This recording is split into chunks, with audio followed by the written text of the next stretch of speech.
His ex-wife called him gay, and people laughed, but he lifted his bride onto his shoulder and shut the door with pride. "Hi, my most deeply cherished, honored, and irreplaceable family. How are you, my heart? This is your Mr. Peter, and I speak to you with a love so deep, so sacred, that words will never be enough. You are not just viewers, you are my true family, my life's blessing, my soul's comfort.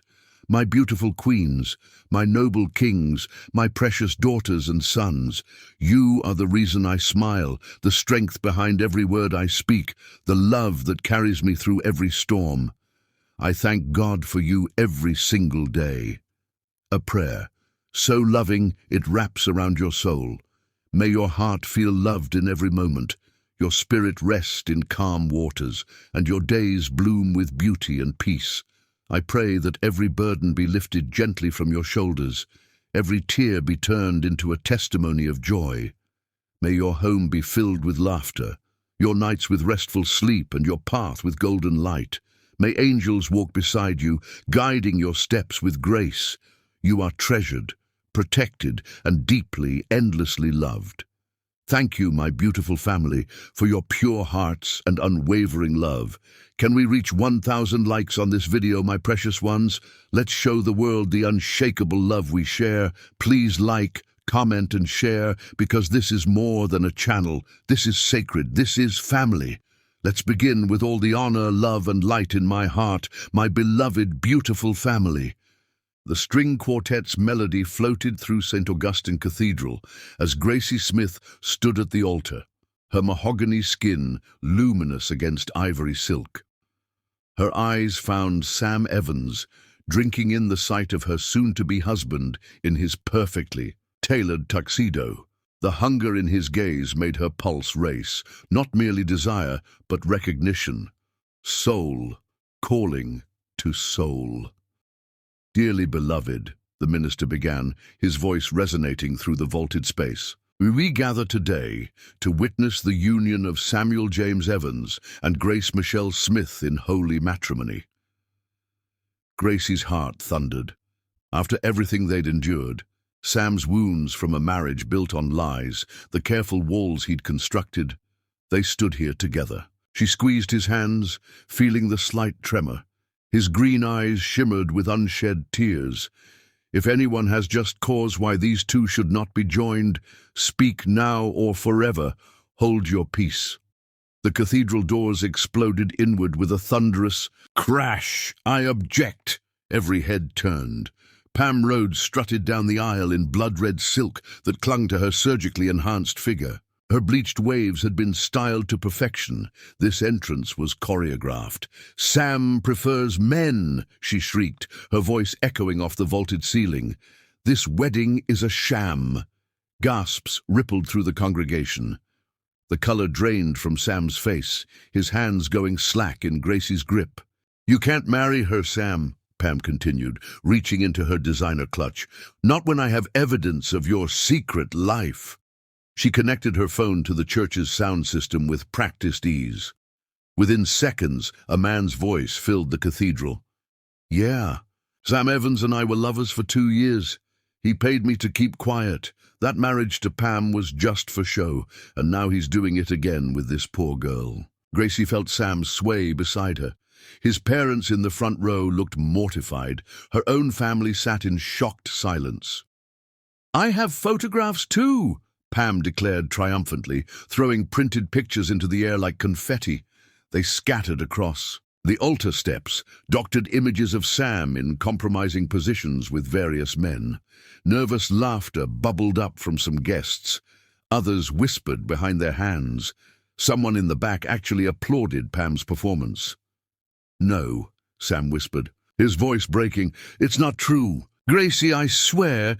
But Gracie had already released his hands. For one terrible moment, Sam thought she was abandoning him. Instead, she hiked up her wedding dress, revealing the blue garter on her thigh, and marched toward Pam with murder in her eyes. "You vicious, lying snake!" Before anyone could react, Gracie launched herself at Pam, tackling her to the cathedral floor.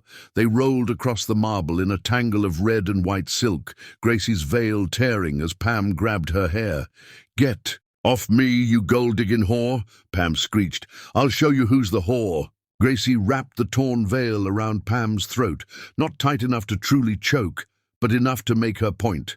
"You've tortured this man enough!" The congregation erupted in chaos.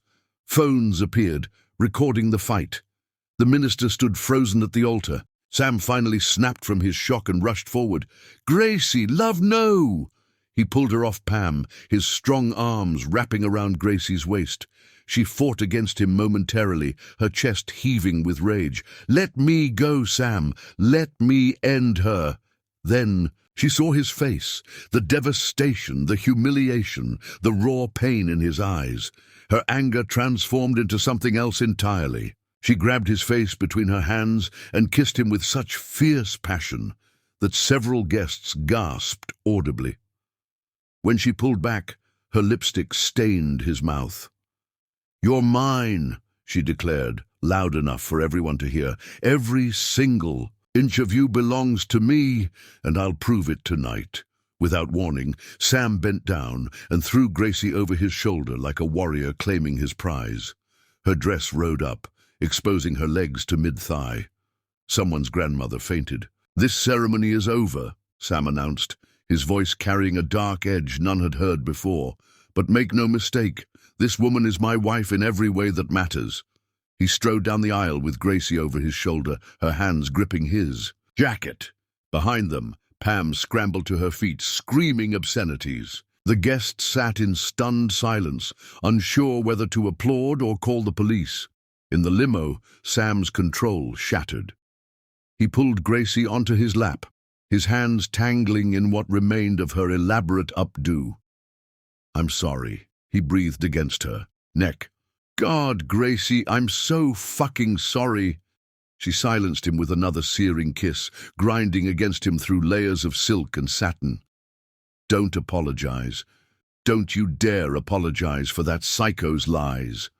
His hands found the zipper of her dress, but she stopped him. "Not here. Wait until we're alone. I want you to tear this dress off with your teeth." The 10-minute ride to the Ritz-Carlton stretched like hours. Sam's hands roamed her curves over the fabric, his mouth leaving marks on her neck that her grandmother would have called scandalous. Gracie could feel his need pressing against her, hard and insistent through his tuxedo pants. The moment their honeymoon suite door closed, all civility evaporated. Sam spun Gracie around, pressing her back against the door. His eyes were wild, desperate. "I need you to know," he said hoarsely. "I need you to feel how much I want you, only you, always you." "Then show me," Gracie challenged, her hands already working his bow tie loose. "Prove that bitch wrong." Sam dropped to his knees, lifting the hem of her dress. His teeth found the blue garter, dragging it slowly down her leg while maintaining eye contact. The look in his eyes made her shiver. "I'm going to worship every inch of you tonight." "Promises, promises," she teased, but her breath hitched when his mouth pressed against her inner thigh. He stood slowly, his hands skimming up her body until they reached the neckline of her dress. With a growl that made her core clench, he gripped the fabric between his teeth and pulled. The expensive silk gave way with a satisfying rip, thousands of dollars of couture destroyed in seconds. "Sam!" she gasped, but her protest died as his mouth found her breast through the lace of her bridal lingerie. "Mine!" he growled against her skin. "This is mine. You're mine." They stumbled toward the bed, leaving a trail of torn silk and scattered pearls. Sam's jacket hit the floor, followed by his shirt, buttons flying in every direction as Gracie ripped it open. When she finally got him naked, Gracie pushed him onto the bed and straddled him. "Look at me," she commanded. "I want you to see exactly who's claiming you, who owns you." Their joining was primal, desperate, all the pain and humiliation of the day transformed into pure need. The headboard slammed against the wall with each thrust. Gracie's nails raked down Sam's chest, leaving red trails that would last for days. "Harder," she demanded. "I want to feel you for weeks." Sam flipped them over, driving into her with an intensity that bordered on violent. The elegant suite echoed with their moans, the sound of skin against skin, Gracie's demands for more, harder, deeper. They made love 5 times that night. Against the door, when they couldn't wait another second, on the plush carpet where they'd fallen in their desperation, in the marble shower with hot water cascading over their intertwined bodies, on the balcony, under the stars, where anyone in the neighboring buildings could see their silhouettes, and finally in the bed as dawn light filtered through silk curtains. When they were finally spent, lying tangled in sheets damp with sweat and impassion, Sam traced the love bites he'd left across Gracie's collarbone. "I love you," he whispered. "I've never wanted anyone the way I want you, man or woman. You're everything." Gracie turned in his arms, studying his face in the soft morning. "Light. I know, love. I've always known. That's why her lies don't matter. This—" She pressed her hand over his heart, feeling its steady beat. "This is what's real." As the sun rose over Portland, painting their hotel room in shades of gold and rose, Sam held his wife, not legally perhaps, but in every way that truly mattered. They'd faced the worst possible wedding day and emerged stronger, their love forged in fire and sealed in passion. Tomorrow they would deal with the fallout, the viral videos, the social media storm, the necessary legal proceedings. But tonight, they had proved to each other and the world that their love was real, raw, and absolutely unstoppable. "Ready for round 6? Gracie murmured against his chest, her hand already trailing lower, teasing. Sam's laugh was dark and full of promise. "With you, always." And as he rolled her beneath him once more, both of them knew that this was just the beginning of their forever. Chapter 2. The Virgin Lie. 3 years earlier. Sam Evans stood in the doorway of his Seattle penthouse watching. Pam frantically stuffed designer clothes into her Louis Vuitton suitcase. The evening sun cast long shadows across their bedroom, the same room where they'd consummated their marriage 18 months ago. "You're being ridiculous, Sam." Pam's voice pitched high with panic, her perfectly manicured hands trembling as she folded a silk blouse.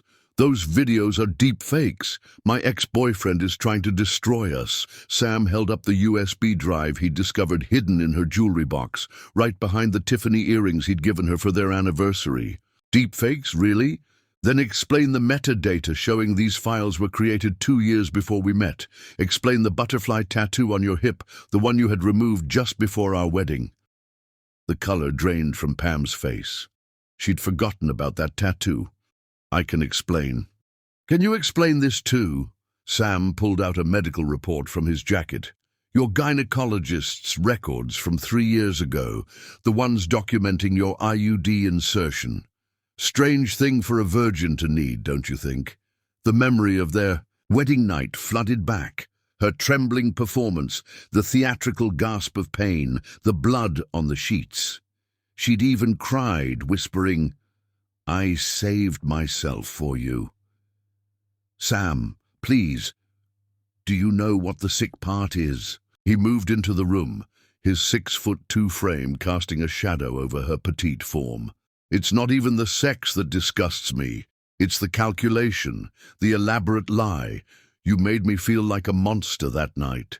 I spent weeks researching how to be a better lover, how to help you enjoy it. I bought books on female sexuality, went to therapy because I thought I'd traumatized you." Pam's face crumpled, tears streaming down her cheeks, but Sam had learned to recognize her performances. "I found the receipts, Pam. Theatrical blood capsules from a special effects company, the same kind they use in movies. You planned every detail." She sank onto their bed, shoulders shaking with what looked like sobs. "I did it because I loved you. I knew you valued purity, tradition. I wanted to be perfect for you." "Perfect." Sam's laugh was bitter as acid. "I found 26. Videos, Pam, 26 different men. Some were filmed in our bed, in our home, while I was at work, building a future for us. Those were before we were married. 3 were from last month.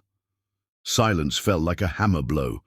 Pam's tears stopped abruptly, her mask finally slipping. You weren't supposed to find those, she said quietly, her voice suddenly cold and calculating. I'm sure I wasn't, just like I wasn't supposed to discover the Virgin Act, or the birth control pills you've been taking while we've been trying for a baby, while you've been making me feel inadequate because you couldn't conceive. Pam stood slowly, her entire demeanor shifting. The sobbing victim vanished, replaced by something harder, more predatory. Fine. You want the truth? She smiled, but it didn't reach her eyes. I targeted you, Sam. Rich, handsome, but most importantly, naive. Desperate to be the white knight. The virgin thing. Brilliant, actually. Men like you eat that shit up. The good girl who saved herself just for you. It's like catnip for your type. Sam felt something fundamental break inside his chest. Why? Why? Pam laughed, the sound like breaking glass. Because I could. Because you were there. Because your trust fund could keep me in designer clothes and fund my actual lifestyle.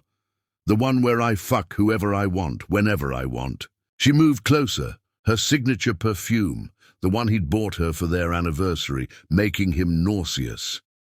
You know the really pathetic part, Sam. You're actually good in bed. Great, even. If you hadn't been so hung up on monogamy and all, that traditional bullshit, we could have had fun together. I could have taught you things that would make your virgin fantasy look like a Disney movie. Sam stepped back, revulsion crawling through his veins. Get out! Oh, I'm leaving. But first, let me give you a parting gift. Her smile turned vicious. You're not the first rich boy I've done this to, won't be the last. But you're definitely the most gullible. That night when you kept asking if you were hurting me, when you actually cried because you thought you'd been too rough, that video is my personal favorite. I show it to my friends sometimes. We laugh about it. The room spun. Sam gripped the doorframe to stay upright. Get out! One more thing, Pam said, zipping her suitcase with finality. When we divorce, and we will divorce, I'm going to take you for everything. And if you try to fight it, I'll tell everyone you're gay, that our marriage was a sham to hide your sexuality. I've already planted seeds with your friends, your colleagues, little comments about how you're not interested in sex, how you seem uncomfortable with intimacy. They'll believe me. They always believe the woman. Sam watched her gather. Her bags, his mind reeling. Everything, their entire relationship, had been a calculated performance. Every tender moment, every whispered promise, every time she'd curled into his arms and murmured, I love you. Oh, and Sam. Pam paused at the bedroom door. That thing you do with your tongue? That swirling motion? Keep that. Your next victim will appreciate it. Though honestly, with your trust issues after this, you'll probably never let anyone close enough to find out. She left him standing there, broken and hollow. Sam sank to the floor, his back against the wall, staring at the bed where they'd made love. No, where they'd had sex. Love had never been part of her equation, the worst part. She was right about the trust issues. For 2 years after that night, Sam couldn't even look at a woman without wondering what lies hid behind her smile. He threw himself into work, built walls so high and thick that no one could penetrate them. He went through the motions of dating, setups, by concerned friends, business dinners that could have been more, but always ended them before they could begin. Pam's divorce lawyer proved as ruthless as she'd promised. The gay rumors she'd spread took root. Former friends suddenly remembered signs they'd missed. Business associates questioned his stability. She took half of everything and painted herself as the victim, the poor wife whose husband had used her to hide his sexuality. The psychological damage ran deeper than the financial losses. Every compliment felt like a potential lie. Every expression of interest seemed calculated.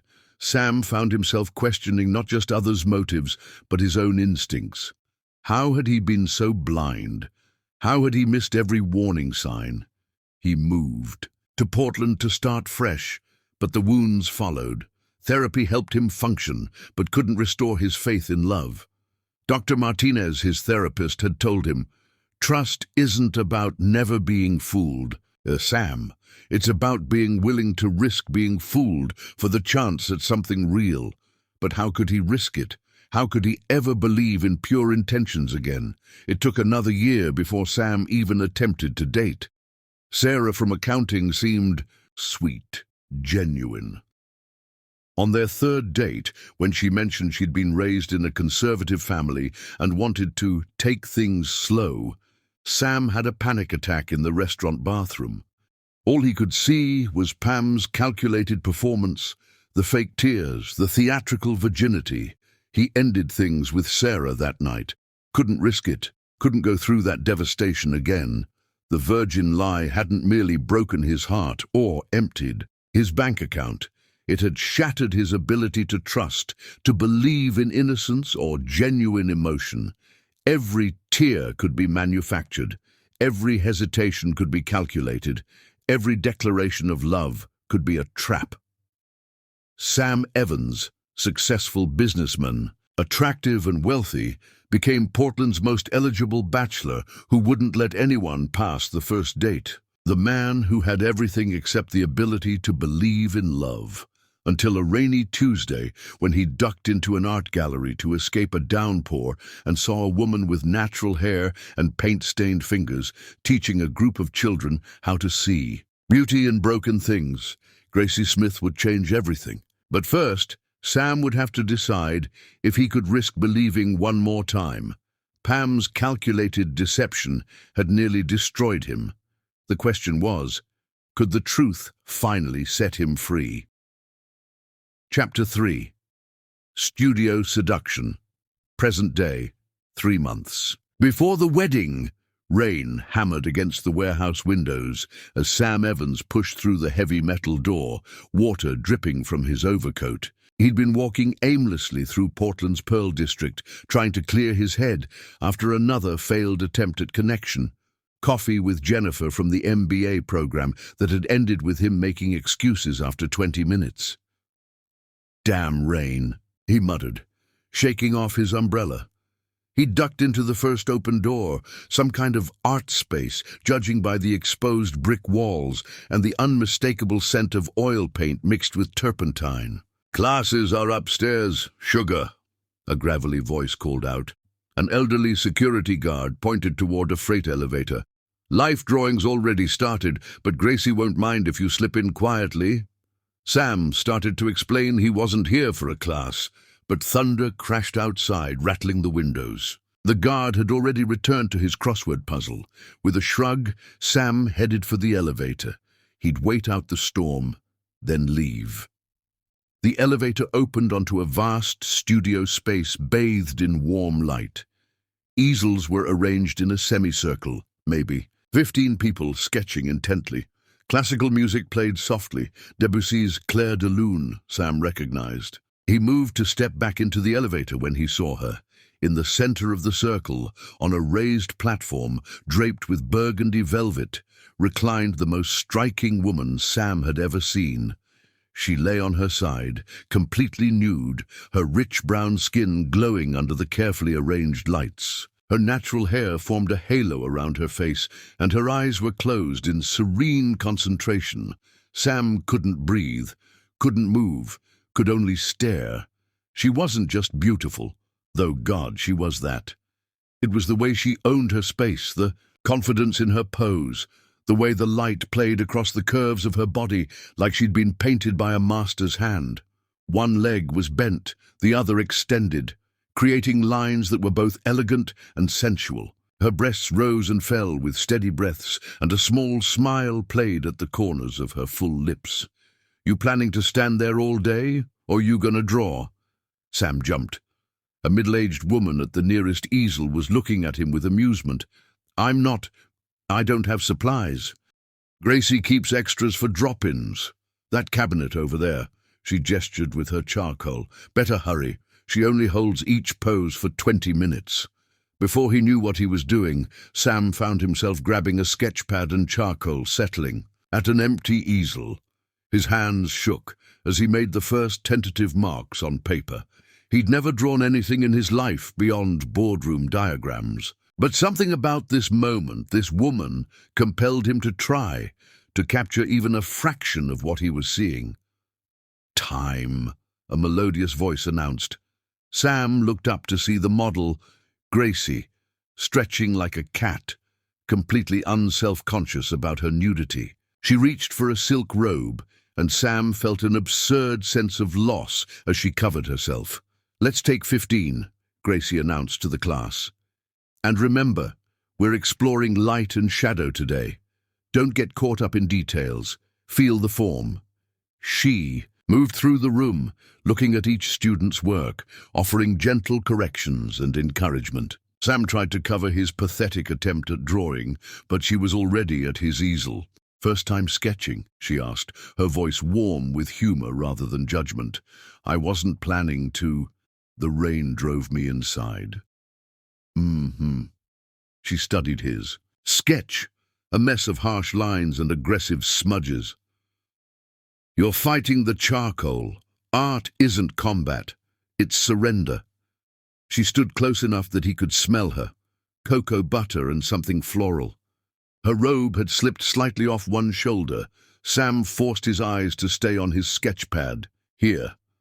She moved behind him, her hand covering his where he held the charcoal. "Don't think. Just feel. Let your hand follow what your eye sees." Her breath was warm against his ear, her breast pressed against his shoulder blade. Sam's whole body went rigid. "Relax," she whispered. "Art requires vulnerability." She guided his hand in flowing motions. Under her direction, shapes began to emerge on the paper. Not perfect, not even particularly good, but something real. "Better," she said, stepping back. "You have interesting instincts, raw but promising." Their eyes met, and Sam felt like he'd been struck by lightning. Up close, her eyes were the color of warm honey, flecked with gold. Her lips curved in a smile that seemed to see right through him. "I'm Gracie," she said. "Sam." "Well, Sam. Planning to stay for the second half. Next pose is standing. More challenging. The thought of watching her move, of seeing her body shift into a new position, made his mouth go dry. "I should probably stay," she said. It wasn't quite a command, but close. "Unless you have somewhere more important to be?" He thought of his empty apartment, the business emails waiting, the careful isolation he'd built around his life. "Nowhere," her smile widened. "Good answer." The break ended. Gracie dropped her robe with the same casual confidence, and Sam's breath caught. She moved into a standing pose, one arm raised, weight shifted to one hip, head turned to look over. Her shoulder, like a goddess carved from warm bronze, except alive and absolutely magnetic. For the next hour, Sam drew, badly, but with growing confidence. He stopped thinking about lines and shadows and just let himself see her, the curve of her spine, the strength in her legs, the graceful arch of her neck. When the class ended and other students began packing up, Sam lingered, pretending to clean his easel. "You're not fooling anyone, you know." He turned to find Gracie watching him, now dressed in paint-splattered jeans and a tank top that clung to her curves. Her feet were bare, toenails painted deep purple. "I don't know what you mean. You've been wiping that same spot for 5 minutes." She moved closer. "Waiting for everyone to leave?" Heat crept up his neck. "Maybe." "Why?" The direct question caught him off guard. Why was he waiting? What did he want? "I wanted to thank you for the lesson." "Is that all?" She was standing very close now, close enough that he could see the faint freckles across her nose. "No." "Good. Answer again, because I don't usually do this, but—" She reached past him, grabbing a clean sheet of paper and a piece of charcoal. "I want to draw you." "What? You! I want to draw you. Her eyes traveled over him slowly, assessingly. You have an interesting face, all those walls trying to hide something soft. I don't. Take off your shirt. The command sent heat straight through him. Excuse me? Your shirt, unless you're shy? Her smile was challenging, teasing. I promise I'll be gentle. Mostly. Sam found himself unbuttoning his shirt, his fingers surprisingly steady. He'd been with women since Pam, brief, careful encounters that never went beyond the physical. But this felt different, dangerous in a way that had nothing to do with sex and everything to do with being seen. The undershirt, too, Gracie said, settling at an easel. And sit on that stool. No, don't pose, just be. He did as instructed, feeling exposed in a way that had nothing to do with his bare chest. Gracie studied him with artist's eyes, her hand moving over the paper in quick, confident strokes. You're damaged, she said matter-of-factly. Sam stiffened. That's quite an assumption. Not assumption. Observation. Her eyes flicked up to meet his. Someone broke something fundamental in you. You've built quite the fortress. You see all that from a few charcoal lines. I see it in how you hold yourself, how you tried to hide your drawing, how you're gripping that stool like it might run away. She smiled without stopping her work. I know the look. Had it myself. Once, man I loved turned out to love my best friend more, and my bank account, and my sister. Despite himself, Sam found his shoulders relaxing slightly. That's quite a list. He was quite the multitasker. She set down her charcoal, stood, and walked toward him. What's your damage, Sam? He should leave. Should grab his shirt and maintain his carefully constructed walls. Instead, he found himself talking. My ex-wife. She performed. Everything was calculated, scripted. Made me believe things that weren't real, made me doubt my own ability to recognize truth. Gracie reached out, her fingers ghosting over a scar on his shoulder. Physical or emotional performance? Both. Neither. Does it matter? It does. She traced the scar. From a childhood bike accident, nothing dramatic. Physical wounds heal. Clean. Emotional ones, those leave phantom pain. Her touch was electric. Sam caught her hand, holding it against his chest where his heart hammered against his ribs. Why are you doing this? Doing what? Being kind. You don't know me, she laughed. Rich and warm. Sugar, I make my living reading bodies. Yours has been screaming since you walked in. She leaned closer. Want to know what it's saying? He nodded, not trusting his voice. It's saying you're tired of being afraid, tired of being alone, tired of letting someone who didn't deserve you control your future. And what else? Her free hand came up to cup his jaw. It's saying you want to kiss me, but you're terrified of what that might start. I am. Which part? The wanting or the terror? Both. She smiled. Good. Terror keeps us alert. But wanting reminds us we're still alive. The first brush of her lips against his was featherlight, a question more than a statement. Sam answered by pulling her closer, his hands spanning her waist as he deepened the kiss. She tasted like chai tea and possibility.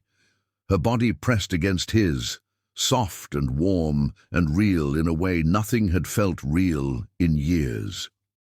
When she made a small sound in her throat, something inside Sam broke free, not shattered but released. He stood, lifting her onto the supply table, stepping between her legs. Her hands roamed his chest, nails scraping lightly against his skin. He kissed her neck, feeling her pulse race under his lips. Wait, she gasped. Wait! Sam froze, immediately stepping back. I'm sorry. I shouldn't have. Oh, you definitely should have. She was breathing hard, her eyes dark with desire. But not here, not our first time. First time, she slid off the table, pressed against him again. You think I let every rain-soaked stranger kiss me like that? You think I bare my soul to every damaged artist wannabe? I don't know what to think anymore. Good. Thinking's overrated. She grabbed his shirt, helped him put it back on, her fingers lingering on each button. Come home with me. Gracie, not for sex. Not tonight, but come home with me. Let me cook you dinner. Let me show you my real art. Let me prove not everyone performs. He should say no. Every instinct screamed danger. But looking at her, paint under her nails, charcoal smudged. On her cheek, eyes bright with challenge and invitation, Sam realized he was tired of saying no. Tired of safety. Tired of walls. Okay. Her smile lit up the room.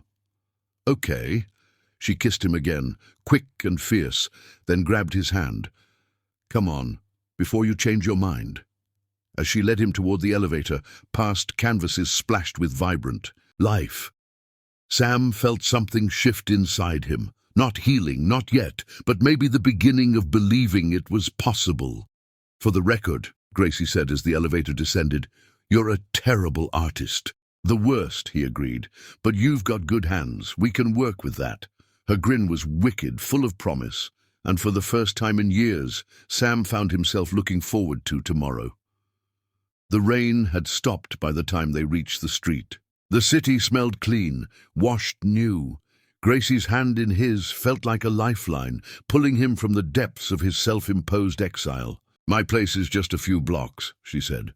Fair warning, it's tiny, messy, and I have a cat who hates everyone. Everyone? Everyone. But especially men who've been hurt by women. He can smell the fear. Sam surprised himself by laughing. Actually, laughing. Great. Attacked by a judgmental cat. Perfect ending to a strange day. Oh, sugar. Gracie squeezed his hand. The day's just beginning. And walking through the rain-slicked streets of Portland toward an unknown apartment and an uncertain future, Sam Evans realized he was finally ready to find out what came next. The fortress he'd built was developing cracks, and maybe, just maybe, that was exactly what needed to happen. Chapter 4. The Fake Pregnancy. 2 years earlier, the pregnancy test clattered against the marble bathroom counter. Sam Evans stared at the 2 pink lines, his hands trembling with an emotion so pure it felt like prayer. After months of carefully timed attempts, temperature, charts, and Pam's tearful breakdowns each time her period arrived, finally this miracle. Pam? His voice cracked as he called out, Pam, you need to see this. She appeared in the doorway wearing the silk robe he'd bought her in Paris, her expression unreadable, a mask he'd later recognize as calculation. What is it, darling? Sam held up the test, his joy so complete it felt dangerous. We did it. You're pregnant. Pam snatched the test from his hands, studying it with an intensity that seemed odd for someone who'd been desperate for this moment.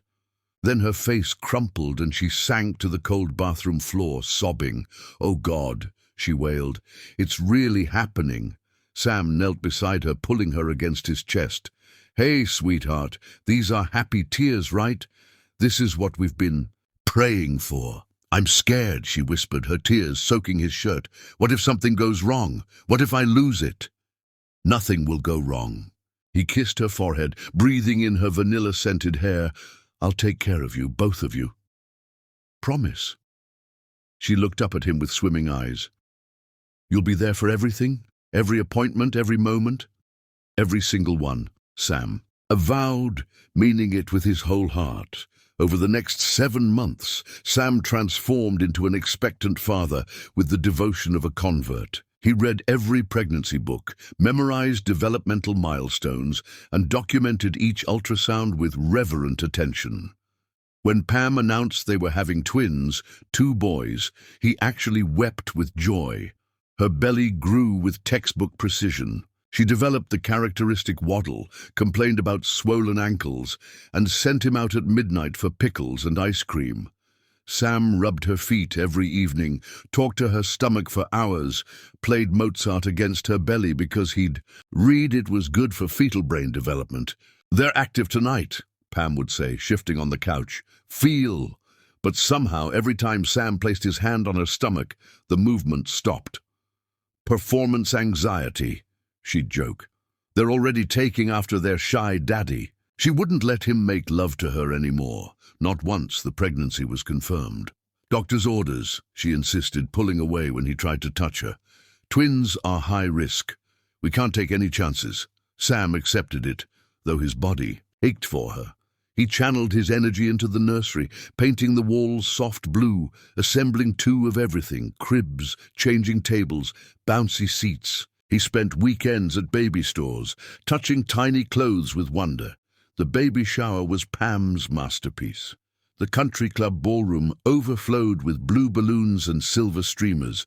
100 guests toasted their growing family while Pam glowed. In a designer maternity dress, accepting gifts with practiced grace. "You're radiant," everyone told her. "Pregnancy suits you." Sam watched her work the room, proud of his beautiful, fertile wife. He should have noticed how she always changed. In the closet, how she flinched when he tried to help her dress. How she showered with the door locked, running water to mask any sounds. "The boys are camera shy," she'd say when he wanted to film her belly moving. "They stop kicking the moment you look." Tuesday afternoon, 7 months in.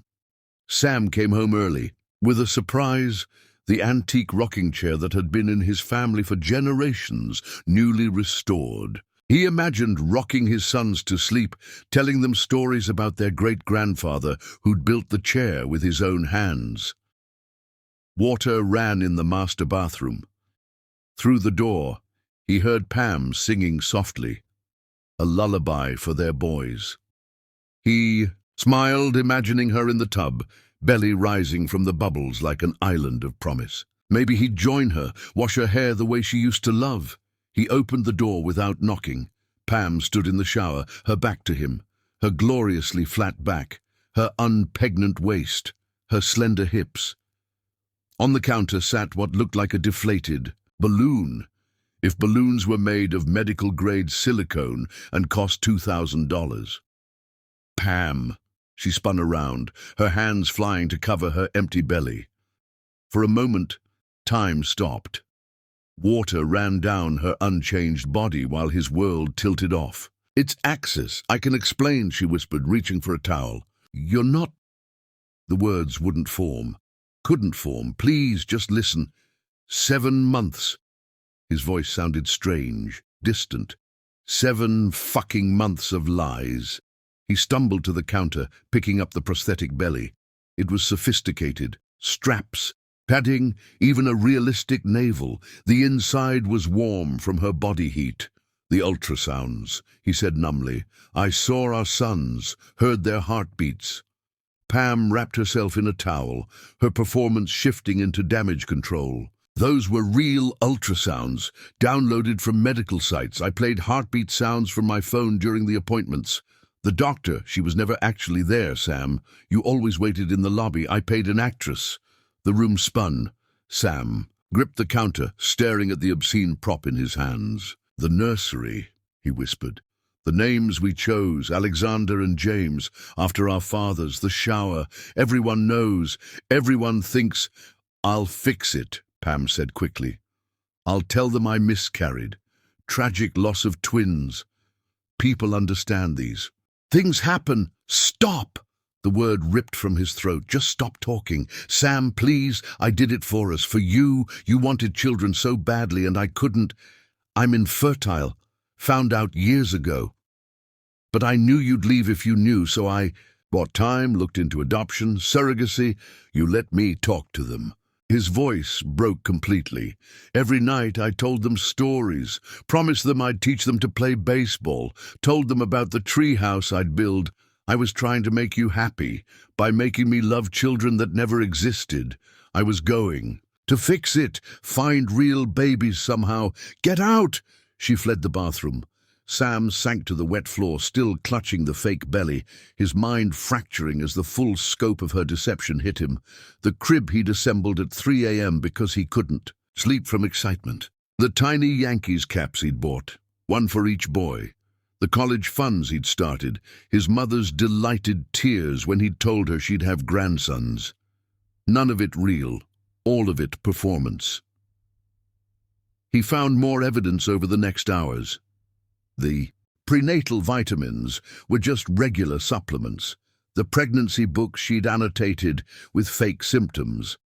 In her laptop, a folder marked Operation Baby Trap, containing links to prosthetic bellies, fake ultrasounds, sound effects for heartbeats. The most damning evidence was an email thread with someone named Derek. "How much longer do I have to keep this up? He talks to my stomach for hours. It's pathetic." 2 more months, baby.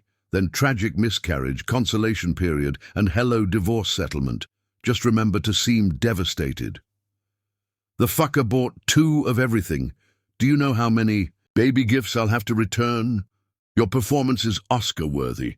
He actually cried at the ultrasound. Keep it up. When Pam returned that evening, she found Sam in the nursery, sitting in the restored rocking chair. The prosthetic belly lay in one of the cribs, like a deflated corpse of his dreams. "I know about Derek," he said without looking at her. Her mask dropped completely. "Thank God. I'm so tired of pretending to care about your breeding fetish." "Breeding fetish? Please, every dinner party, every family gathering. When are you having kids? Like my only purpose was to be your incubator." She laughed coldly. "You never once asked if I wanted children. Just assumed I'd pop them out. Like a good little wife. So you tortured me instead. Made me fall in love with babies that didn't exist."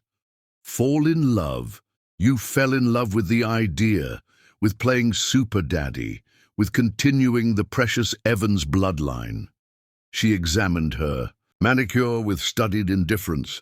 The really sick part. "You were happier with fake babies than you ever were with just me." Sam stood slowly, his body feeling ancient, brittle. "I'm filing for divorce tomorrow." "Perfect. I've already told everyone about the miscarriage. Devastating loss of twin boys. They're very sympathetic, especially about how distant you've been lately, how the loss seems to have broken something in you." "You planned even this?" "Of course. I've been dropping hints about your mental state for weeks.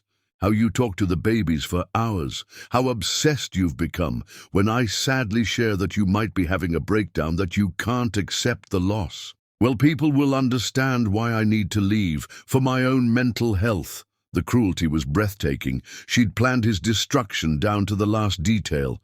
"Oh, and Sam, the gay rumors I've been spreading, they're going to get much louder during the divorce." Poor Pam, married to a man so desperate to hide his sexuality that he fixated on having children. The loss of the twins made him snap, unable to maintain the charade any longer. Sam walked past her, out of the nursery filled with furniture for ghosts. "Tell them whatever you want, I'm done." The divorce was everything she'd promised. Brutal, calculated, devastating. Pam played the grieving mother perfectly, garnering sympathy while painting Sam as unstable, possibly gay, definitely broken by the loss of their twins. She got the house, half his assets, and his reputation. But the real damage was internal.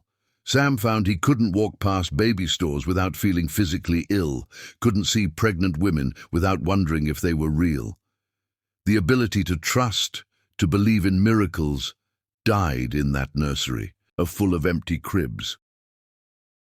18 months later, when Gracie would place his hand on her growing belly to feel their child's first flutter of movement, Sam would have a panic attack so severe she'd rush him to the emergency room. It would take months of therapy before he could believe the life growing inside her was real. The fake pregnancy hadn't just stolen his money or his dreams, it had stolen his ability to believe in life's most basic miracle.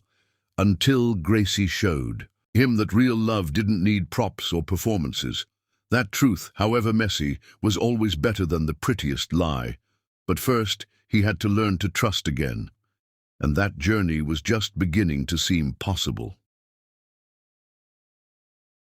Chapter 5. Midnight Hunger.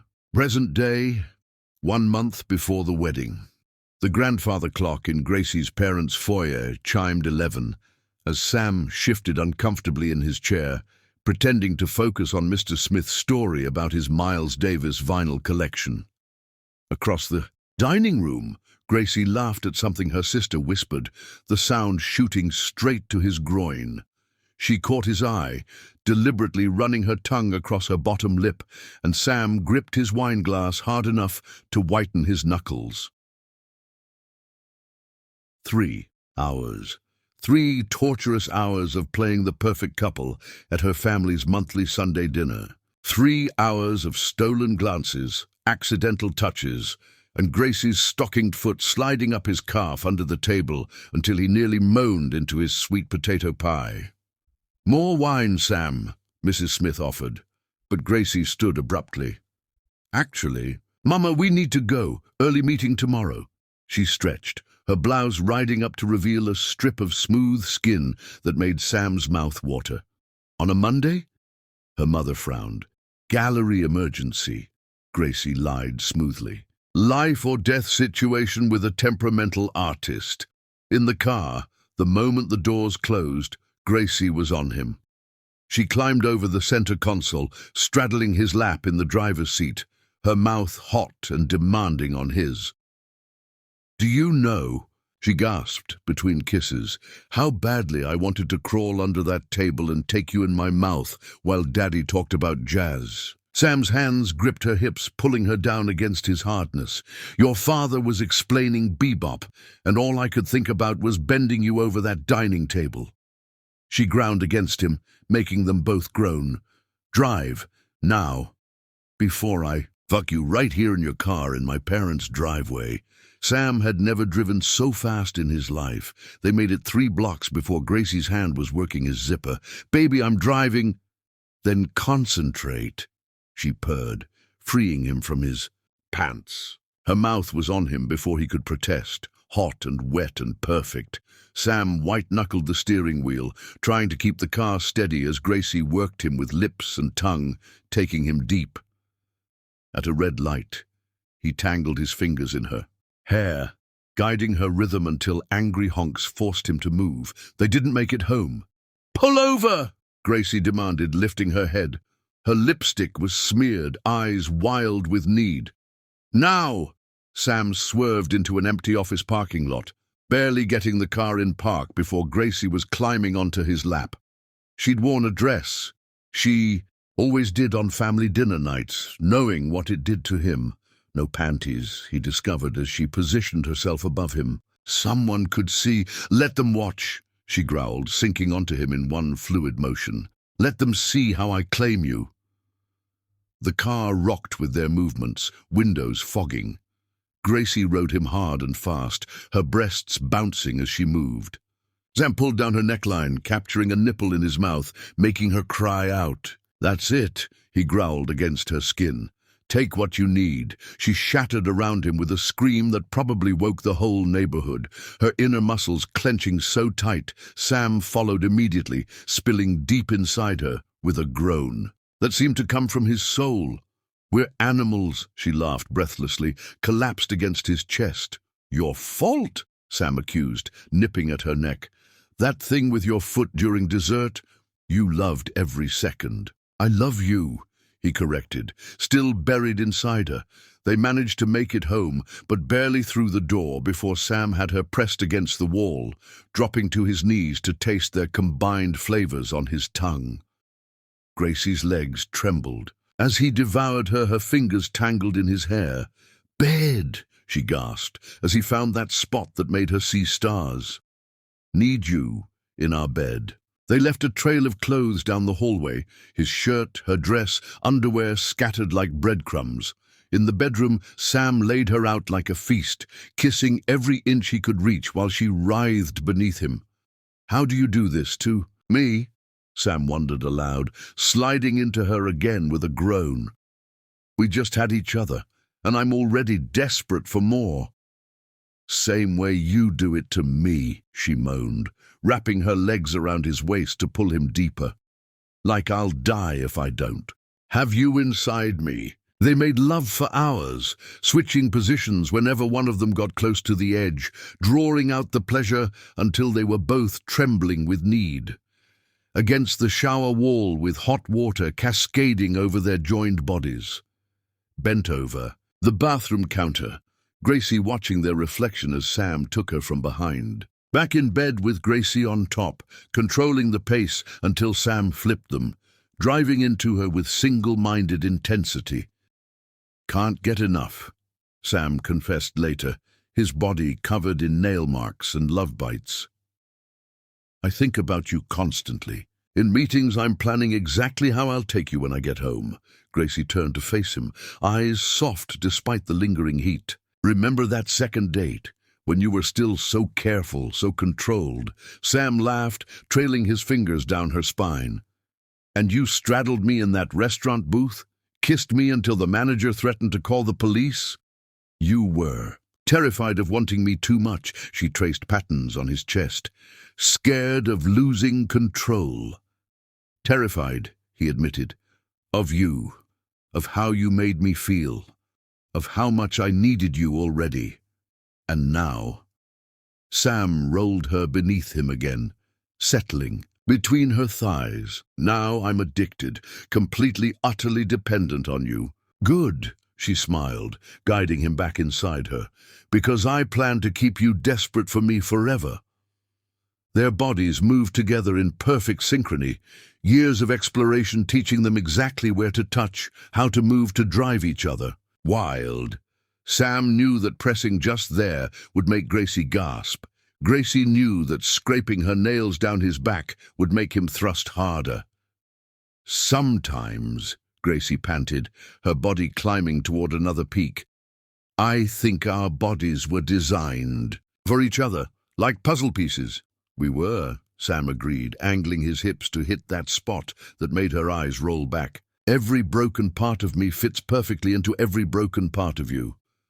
They came together this time, crying out in unison, bodies shuddering with shared release. In the afterglow, tangled in sheets that would definitely need changing, Sam traced lazy patterns on Gracie's sweat-dampened skin. "Your mother invited us to dinner again next Sunday," he mentioned casually. Gracie groaned. "Can't. I'll spontaneously combust if I have to sit through another family dinner without touching you." "We could skip it," Sam suggested, his hand drifting. Lower, teasing. "Tell them we're sick." Or, Gracie grinned wickedly, already responding to his touch, "We could go. And I could wear that red wrap dress, the one with nothing underneath." Sam's body stirred again, despite their marathon session.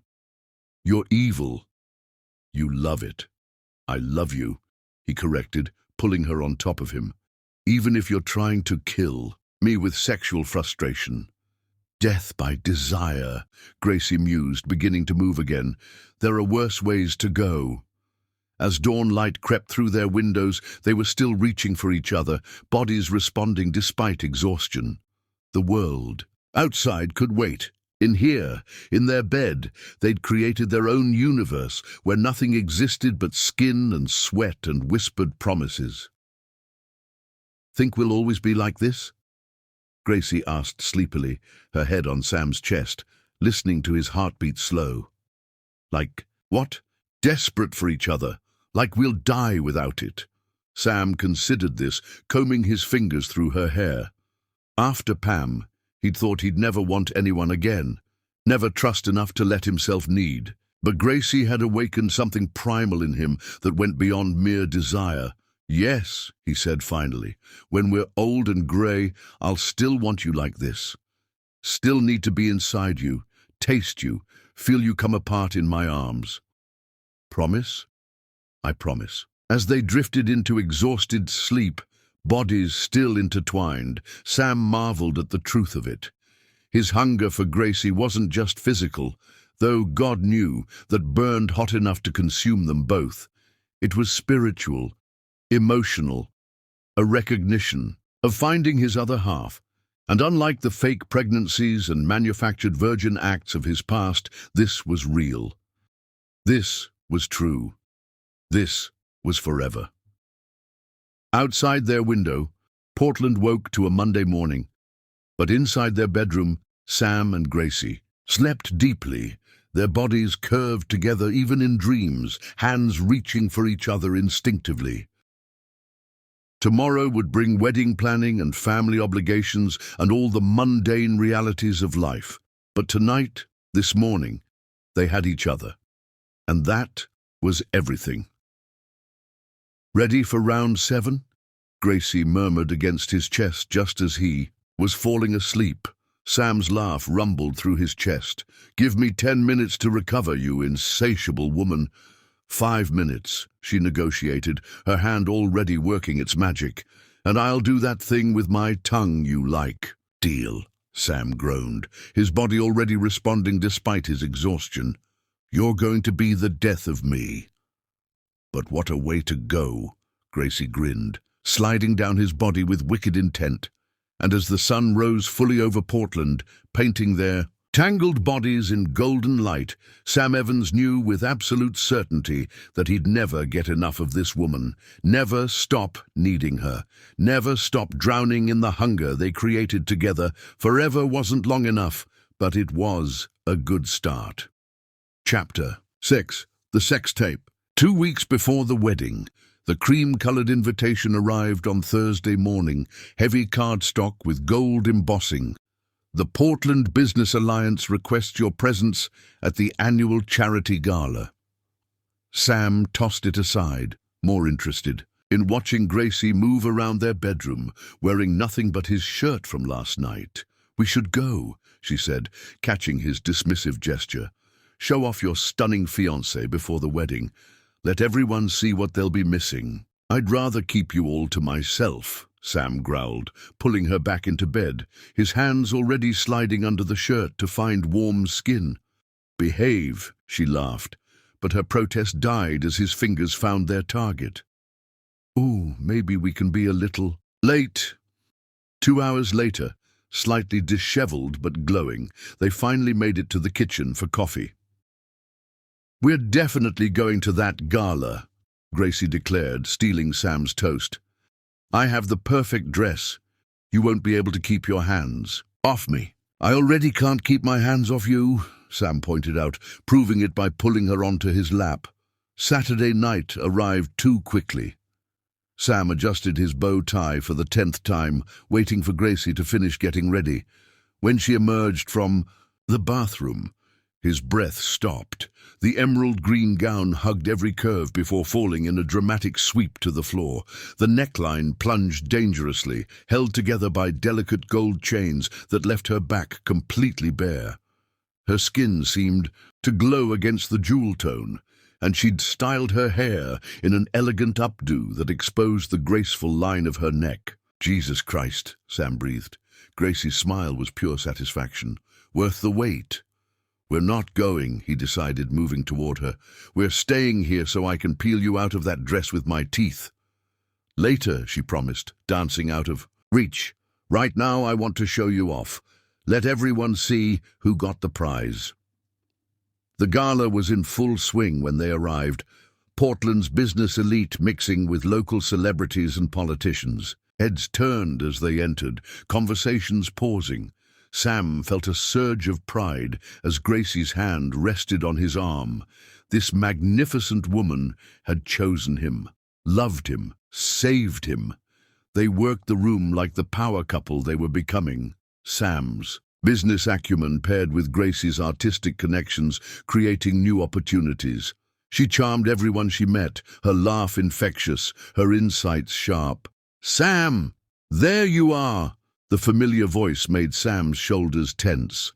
Victoria Walsh, one of Pam's oldest friends and most vicious allies, glided toward them in designer red that matched her lipstick. Her smile reminded Sam of a shark scenting blood. "Victoria," Sam nodded stiffly. "This is my fiancée, Gracie." "Oh, I've heard so much about you," Victoria purred, her eyes scanning Gracie with predatory assessment. "Pam's told me everything." Gracie's hand tightened slightly on Sam's arm, but her smile never wavered. "All good things, I'm certain." Victoria's laugh tinkled like breaking glass. "Well, actually, Pam asked me to give you something." A wedding present, she called it. She's so thoughtful that way, even from her current circumstances. She pulled out her phone with theatrical flair. She thought you should see this before the ceremony. Only fair, really. Full disclosure and all that. The video started playing, volume deliberately loud. On screen, two men in a dimly lit bedroom, one bearing enough resemblance to Sam to be convincing at first glance. The angle was carefully chosen, the lighting strategic, the sounds explicitly clear. "Oh my God," someone gasped nearby. "Is that Sam Evans?" More people turned to look, a ripple of shock spreading through the crowd. The video continued. Moans, explicit movements, everything designed for maximum impact and humiliation. "Turn it off," Sam said quietly, his face pale, fists clenched. "But don't you want your fiancée to see?" Victoria's voice dripped with false concern. "Don't you think she deserves to know what kind of man she's marrying? The truth about your preferences?" Gracie stepped forward, taking the phone from Victoria's manicured hand. She studied the screen intently, while whispers rippled through the gathering crowd, people craning to see, others pulling out their own phones to record the drama. Then Gracie laughed. Not a nervous laugh or a hurt laugh, but a full-throated, genuine laugh that made everyone stare. "Oh, honey," Gracie said, handing the phone back. "Next time Pam wants to fake a sex tape, tell her to do better research. Much better." "Excuse me?" Victoria's composure cracked slightly. Gracie turned to address the growing crowd, her voice clear and confident. "First of all, my man has a birthmark on his left hip shaped like Italy. This actor, smooth as a baby's bottom. Second, Sam has a scar on his inner right thigh from a sailing accident when he was 15, also missing from our porn star here." She moved closer to Sam, her hand sliding possessively down his chest. "Third, and this is the embarrassing part, for the actor, Sam is considerably more generously proportioned than this performer. Trust me, I've conducted extensive personal research." Shocked laughter rippled through the crowd. Someone actually applauded. Sam stared at Gracie in amazement. "But since we're sharing intimate details," Gracie continued, her voice taking on a sultry tone that made Sam's temperature rise, "let me tell you about the real Sam Evans, the one who makes love to me so thoroughly that our neighbors have complained about the noise 3 times, this week alone." "Gracie," Sam whispered, his face flushing. But she was on fire now, eyes blazing. "The man in that pathetic video, amateur hour, my Sam, he once made me come 7 times in one night, 7, different positions each time. There was this thing he did with my legs over his shoulders and his tongue. I think we get the picture." Someone called out, half scandalized, half entertained. "Do you?" Gracie's eyes found Victoria's again. "Because I could go on. I've memorized every inch of my man's body, every single inch. I've traced it with my hands, my mouth, my tongue. I know the spot behind his ear that makes him groan, the place on his hip that makes him thrust harder, the way he tastes when he—" "That's quite enough," Victoria interrupted, her face red. "Is it? Because I haven't even started on his technique, the way he uses his fingers, his mouth, how he pays attention to every sound I make, every shiver, every gasp, how he can keep me on the edge for hours until I'm begging." Sam couldn't stand it anymore. He grabbed Gracie, pulling her against him and kissing her with all the passion and gratitude and sheer overwhelming love flooding through him. The crowd burst into applause and whistles. When they broke apart, Gracie was breathing hard, her lipstick smeared, eyes dark with desire. "Take me home," she whispered against his lips, "right now, before I demonstrate exactly what you do to me in front of all these people." They barely made it to the coat check. In the darkened corner, Sam pressed Gracie against the wall, his hands roaming her body through the silk of her dress. "You incredible woman," he growled against her neck. "Defending me like that, telling everyone everything. she gasped as his hand found the slit in her dress, fingers teasing. "I'll tell the whole world how you make me feel, how you worship my body, how you've ruined me for any other man." The attendant had diplomatically disappeared. Sam hiked up Gracie's dress, finding her already wet and ready. She bit his shoulder to muffle her cry as he stroked her. "Someone could walk in," she panted. "Let them. You just told a room full of people about our sex life. Fair's fair, maid." "You hot, didn't it?" She grinned wickedly, then gasped as he slid 2 fingers inside her. "Knowing I'm so proud of how you fuck me?" Sam's control snapped. He spun her around, pressing her against the wall. The sound of his zipper was loud in the quiet space. Then he was inside her, one hard thrust that made them both groan. "This what you want," he growled in her ear, setting a rhythm that had Gracie clawing at the wall. "Want everyone to know how I take you?" "Yes," she moaned. "God, yes, harder." He obliged, one hand on her hip, the other sliding around to stroke her in time with his thrusts. Gracie's legs shook as she climbed toward release. "That's it, love," Sam encouraged. "Come for me. Show them who you belong to."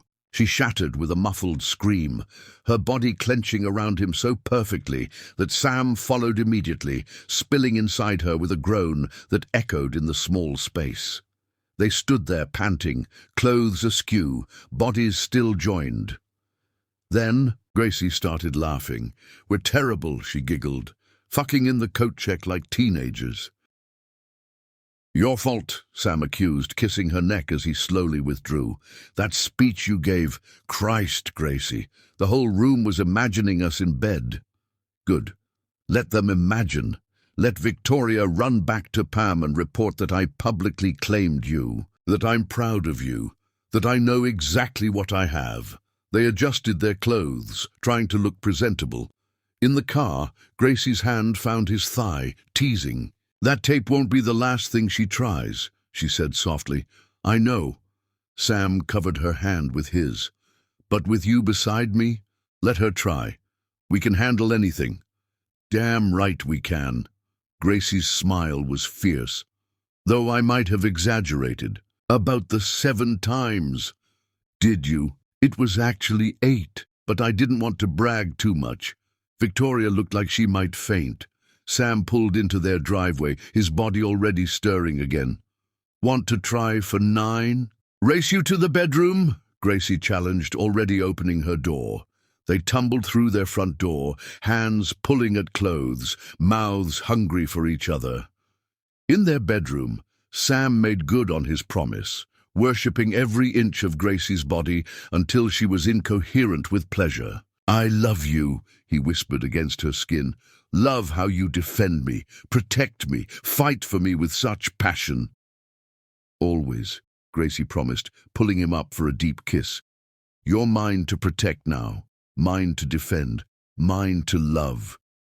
As they moved, together, bodies perfectly in sync, Sam marveled at this woman who'd stood up in front of Portland's elite and proudly claimed him, flaws and all, who'd turned Pam's weapon into a declaration of their passion. Later, tangled in sheets and each other, Gracie traced patterns on Sam's chest. "Think Victoria recorded my speech?" "Probably." "Good." Her grin was wicked. "Let Pam watch it. Let her. See what real love looks like, what real passion feels like." Sam pulled her closer, breathing in her scent. "You're dangerous. You know that? Only to people who try to hurt you." She yawned, snuggling against him. "Everyone else, I'm perfectly lovely." "Perfectly lovely," Sam agreed, already planning all the ways he'd show his appreciation when they woke. The sex tape had been meant to destroy them.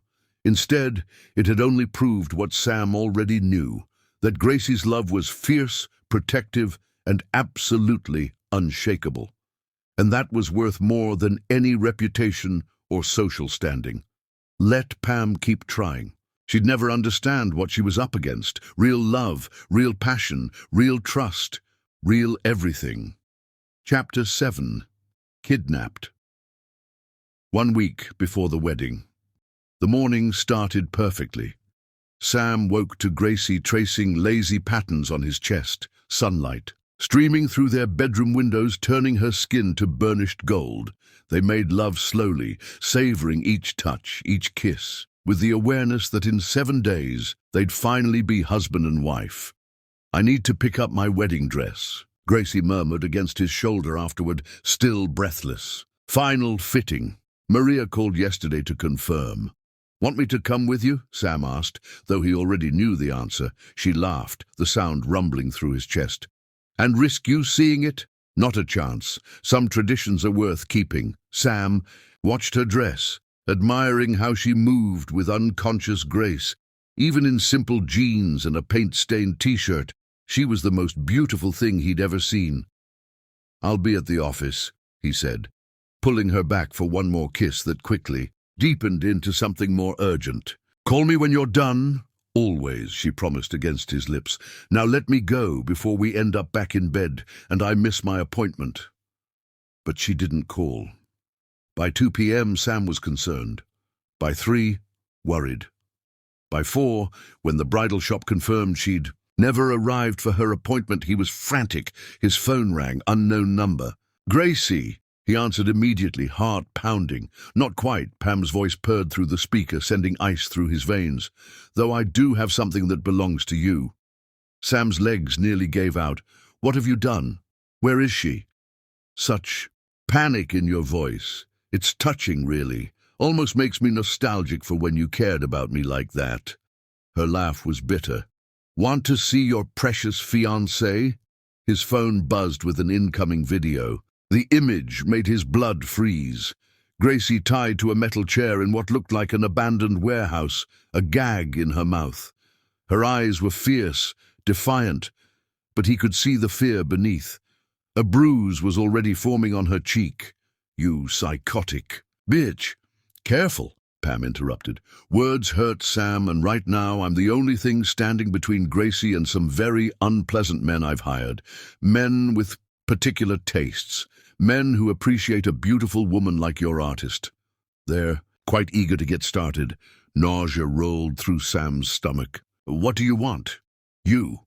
Come back to me. Call off this ridiculous wedding. Tell the world you made a mistake, that you've always loved me. Do that, and your little artist goes free. Pam, listen to me. No, you listen. You have 1 hour. Come. Alone to the old Riverside warehouse, District 9. You know the place. We looked at it once for your company expansion. If I see cops, if I see anyone but you, well, my associates have been very patient, but they're getting restless." The line went dead. Sam was already running to his car, his mind racing. He called Detective Morrison, an old friend from his college days who now worked Portland PD. "Morrison, I need help. Pam's taken Gracie. She's lost it completely." "Where?" "Riverside Warehouse, District 9. But she said if she sees cops." "I know the drill. Give me 20 minutes to get units in place, then go in. We'll be watching, ready to move the second we have an opening. Sam, try to stay calm. We'll get her back." The warehouse loomed against the darkening sky, a hulking skeleton of rust and broken windows. Sam's hands shook as he parked, every instinct screaming danger. But Gracie was in there, his Gracie. Nothing else mattered. Inside, shadows and dust. Then industrial lights flickered on, revealing a scene from his worst nightmares. Gracie was tied to a chair in the center of the space, her wrists raw from struggling against the ropes. Her blouse was torn at the shoulder, her hair wild. But when she saw him, her eyes lit up with relief before widening in warning, shaking her head frantically. "Sam!" Pam emerged from the shadows, looking immaculate in a white pantsuit that reminded him uncomfortably of what she'd worn to their own wedding. "Right on time. You always were reliable." Behind her, 3 men stepped into view, large, menacing, their eyes fixed on Gracie with obvious hunger. One of them nursed scratches on his face. "Let her go," Sam said evenly, fighting to keep his voice steady. "This is between us, Pam. Always has been." "Is it?" Pam circled Gracie's chair like a predator stalking prey. "Because she seems very much involved. Took all 3 of them to subdue her. Your little artist has claws. Marcus, they might need stitches. She ran a manicured nail down Gracie's cheek. Over the bruise, Gracie jerked away, eyes blazing with fury above the gag. "Don't touch her," Sam growled, stepping forward. Ah. Pam wagged a finger. "Not another step. You see, I've had a lot of time to think in that horrible facility they put me in, about us, about what we had, about how you threw it all away for this." She gestured dismissively at Gracie. "She's not even that pretty, not refined, not suitable for someone of your standing." Muffled sounds came from Gracie, definitely curse words, despite the gag. Even terrified, his woman was fierce. "You're right," Sam said carefully. "She's not refined, she's real, she's honest, she's everything you never were." Pam's face twisted. "I gave you everything. I played the perfect wife." "You played," Sam interrupted. "That's all you ever did. Performed, lied, manipulated. Gracie loves me for who I am, not what I can give her." "Love?" Pam laughed hysterically. "You want to talk about love? I loved you enough to create an entire world for you. The virgin bride you wanted, the babies you dreamed of. Lies, all of it lies." Sam's control cracked. "You made me believe in things that didn't exist. Made me doubt my own sanity. That's not love, Pam. That's possession. That's sickness. And what's this?" Pam grabbed Gracie's hair, yanking her head back. "This is healthy? This ghetto trash who seduced you with her body? Who turned you against me?" Something savage flashed in Sam's eyes. "Call her that again and I'll—" "You'll what?" Pam produced a knife, pressing it against Gracie's throat. "Choose your next words very carefully, Sam." Everything seemed to slow down. Sam saw Gracie's eyes widen, saw the blade glint under the harsh lights, saw the three men shift eagerly. "You win," he said quietly. "I'll come back to you. I'll call. Off the wedding. I'll say whatever you want me to say. Just please let her go." Pam's eyes glittered with triumph. "I knew you'd see reason. You belong with me, Sam. We belong together. This was all just a mistake, a phase. We can fix it." "Yes," Sam agreed, taking a slow step forward. "We can fix it. But first, you need to let Gracie go. That was the deal." "Was it? I don't recall." "Agreeing to that. Maybe she needs to stay here a while, as insurance, to make sure you keep your word." The knife pressed harder, and a thin line of blood appeared on Gracie's throat. "No!"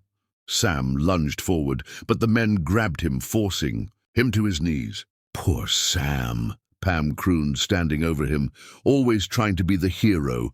But you're not a hero. You're just a man who needed a firm hand, my hand, and now you'll learn what happens when you stray." She nodded to her hired thugs. "Hold him. Make him watch. Maybe seeing his whore with other men will cure him of his infatuation." The largest man grinned, moving toward Gracie. That's when everything exploded into chaos. Gracie, who'd been working at her bonds the entire time, suddenly twisted free. Her hands shot up, grabbing the knife from Pam's surprised grip. In one fluid motion, she slashed at the man approaching her, opening a gash across his chest. "Nobody touches me but Sam," she snarled, the gag finally falling away. Police burst through every entrance, weapons drawn, shouting commands. The warehouse erupted in confusion. Men running, sirens wailing, Pam screaming. Sam broke free from his distracted captors, reaching Gracie just as she swayed on her feet. He caught her as her legs gave out, the knife clattering to the floor. "I've got you," he whispered, holding her tight. "I've got you, baby. You're safe." "Took you long enough," she croaked, then began to shake. "Sam, I was so scared. I know. God, I know. I'm sorry. I'm so sorry." Around them, police subdued the hired men and cuffed a hysterical Pam, who kept screaming that Sam belonged to her, that this wasn't over, that she'd never let him go. "It's over," Detective Morrison said, approaching them. "She's going away for a very long time. Kidnapping, assault, conspiracy. She's looking at 25 to life." Paramedics checked Gracie's injuries. The cut on her throat was shallow, the bruises painful. but not serious. She refused to let go of Sam's hand through it all.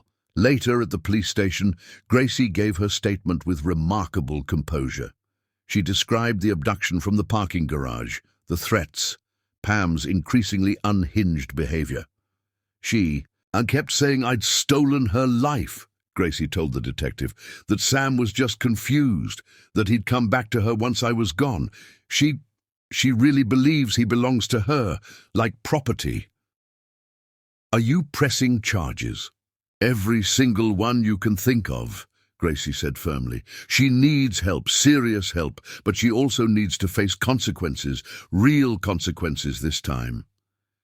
In the car afterward, Sam drove carefully, one hand holding Gracie's like a lifeline.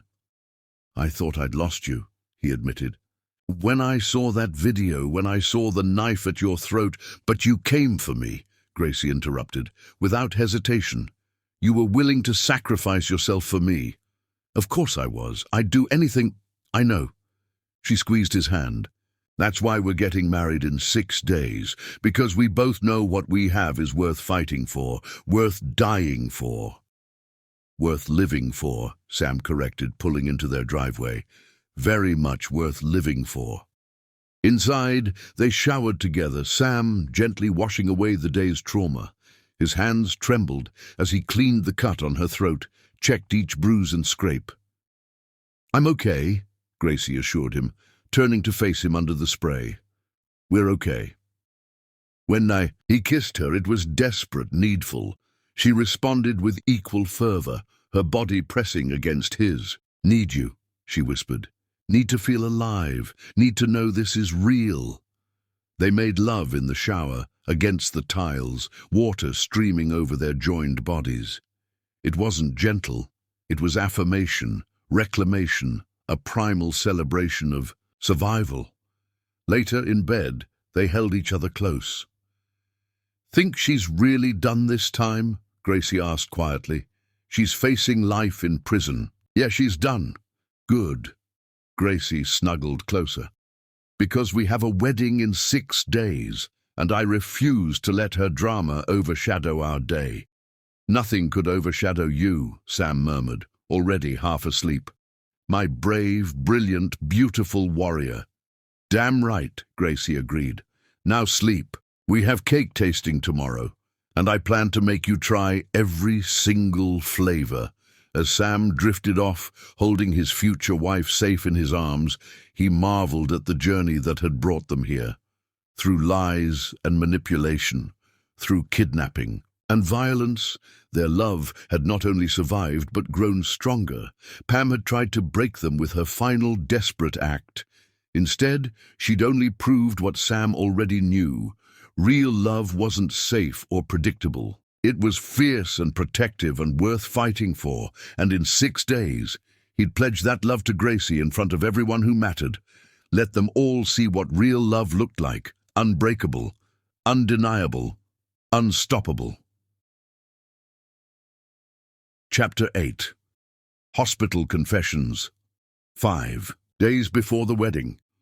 Gracie woke to the antiseptic smell of the hospital and the warm weight of Sam's hand in hers. Her throat ached where the knife had pressed, her wrists were bandaged, and her body felt like she'd been thrown down a flight of stairs. But she was alive. They both were. Hey! Sam's voice was rough with exhaustion. He looked terrible, stubble, darkening his jaw, his green eyes shadowed with worry, his clothes wrinkled from sleeping in the uncomfortable chair beside her bed. Hey yourself, she croaked, attempting a smile. How long was I out? Just overnight. The doctors wanted to observe you. Delayed shock, they said. Plus they needed to properly clean that cut on your throat. His voice broke slightly on the last word. Gracie reached up to touch the bandage, wincing at the movement. You look worse than I feel. Sam's laugh was shaky. You scared the hell out of me. When I saw that knife at your throat when she... God, Gracie, I thought I was going to watch you die. But you didn't. I'm here. We're here. She squeezed his hand, trying to reassure him. We survived. Because you're a badass who apparently learned knife fighting from somewhere? He attempted levity, but his eyes remained haunted. "Where did you learn to break out of ropes like that?" "3 older brothers," she reminded him. "They used to tie me up during cowboys and Indians. I got very good at escaping." A knock interrupted them. An elegant older woman peered around the door, silver hair perfectly coiffed despite the early "Our designer suit immaculate. May I come in?" Sam stiffened immediately. "Mrs. Rhodes, what are you doing here?" Pam's mother entered hesitantly, clutching an expensive handbag like a shield. Her face was drawn with fatigue and something that looked like deep shame. "I heard what happened. What my daughter did. I needed to see you both. To apologize. To explain. You don't need to apologize for her actions," Gracie said gently, recognizing pain in the older woman's eyes. "But I do, because I enabled them, protected her, hid the truth for far too long." Mrs. Rhodes sank into a chair, suddenly looking every one of her 72 years. "I failed my daughter, and in doing so, I failed you both." She reached into her handbag, pulling out a thick manila folder with trembling hands. "After they arrested Pamela last night, I went to her apartment. I found these. I think you need to see them to understand." Sam took the folder warily. Inside were medical records, psychiatric evaluations, police reports dating back 20 years. "Narcissistic personality disorder with sociopathic tendencies," Mrs. Rhodes said quietly. "First diagnosed when she was 16, after she tried to frame a classmate for drug possession because the girl won a scholarship Pamela wanted." Gracie watched Sam's face as he read, saw the color drain from it as he processed document after document. "She's been under psychiatric care most of her adult life," Mrs. Rhodes continued. "Medications, therapy, behavioral interventions. Nothing worked. She learned to hide it, to manipulate the system, to manipulate everyone, including her doctors." "Including you?" Sam asked, his voice hard. "Especially me."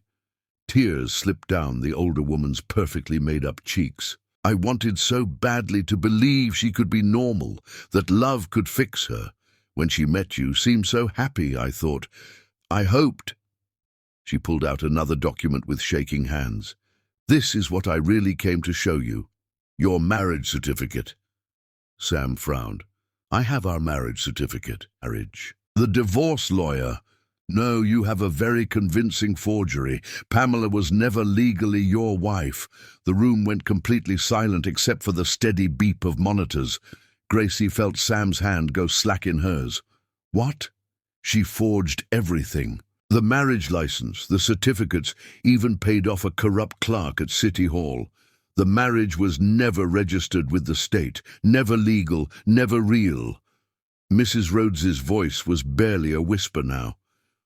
"I found out during what you thought were divorce proceedings. But she begged me not to tell you. Said it would humiliate you more after everything else. And I was weak. I protected her again." Sam stared at the authentic documents showing no record of his marriage. "We were never married. The entire thing was a performance, a con, a delusion. I'm not even sure which anymore." Mrs. Rhodes wiped at her tears. "Which means, Miss Smith, you're not marrying a divorced man. You're marrying someone who's never been married at all." Gracie watched, emotions flicker across Sam's face. Shock, anger, confusion, then something like relief. "Everything was a lie," he whispered. "Everything, even the marriage itself." "I'm so sorry," Mrs. Rhodes said. "I should have told you sooner. Should have warned you when you started dating again, but she's my daughter, and I kept hoping, kept believing her promises that she was getting better." "Better?" Sam's laugh was bitter. "She kidnapped Gracie, held a knife to her throat, hired men to... I know." The older woman's composure finally broke completely. "I know what she did, what she's capable of, what I let her become by protecting her from consequences all these years." She turned to Gracie. "You showed more strength yesterday than I've shown in 30 years of being her mother. You faced her down, fought back, survived. I had something worth fighting for, Gracie said simply, looking at Sam. Mrs. Rhodes nodded. Yes, I can see that. Real love. Not the performance my daughter gave, not the obsession she called love. The real thing. She stood slowly, gathering her dignity like armor. The prosecutor will be calling me to testify. I'll tell them everything, her history, her patterns, her manipulations, every hospitalization, every incident I covered up, every time I paid someone off to make problems go away. It's time for truth. Past time. At the door, she paused. You're good for him, she told Gracie. I can see it in how he looks at you, how he holds your hand like you're his lifeline. That's what love really looks like. I'm glad he found it. After she left, Sam sat in stunned silence, still staring at the documents proving his marriage had been as fake as everything else about Pam. I was never married, he said wonderingly. All that guilt, that sense of failure, the shame of divorce, and it wasn't even real. You're free, Gracie said softly. Completely free. You always were. I've been free since I met you. He climbed carefully onto the narrow hospital bed, gathering her gently against him despite the IV lines and monitor wires. God, Gracie, what if she'd killed you? What if I'd lost you because of her sick obsession with something that wasn't even real? You didn't. She turned in his arms, ignoring the pull of stitches. I'm here. We're here. And in 5 days, I get to be your first wife, your only wife, your real wife. My only everything. His kiss was gentle, mindful of her injuries, but full of emotion. How are you so strong? After what she put you through, how can you be so calm? Because I have something she never did. I have real love, the kind that makes you fight, survive, thrive. She smiled against his lips. Plus, I may have mentioned the 3 brothers. And growing up in a rough neighborhood, girl learned to scrap early. His laugh rumbled through his chest. Remind me never to piss you off. Oh, baby, you can piss me off any time. Make-up sex with you is spectacular. Gracie. But he was grinning. Now the shadows lifting from his eyes for the first time since her ordeal. A nurse bustled in, raising an eyebrow at finding them entwined on the small bed. Miss Smith needs rest, Mr. Evans, and that bed isn't designed for 2. I am resting, Gracie protested. Best rest I've ever had. He's better than any painkiller you've got. The nurse's stern expression softened slightly. 5 more minutes. Then back to your chair, Mr. Evans. As she left, Sam's phone buzzed. He glanced at it, then quickly silenced it. Reporters, the story's already out. Socialites' kidnapping plot fails. Wedding still on.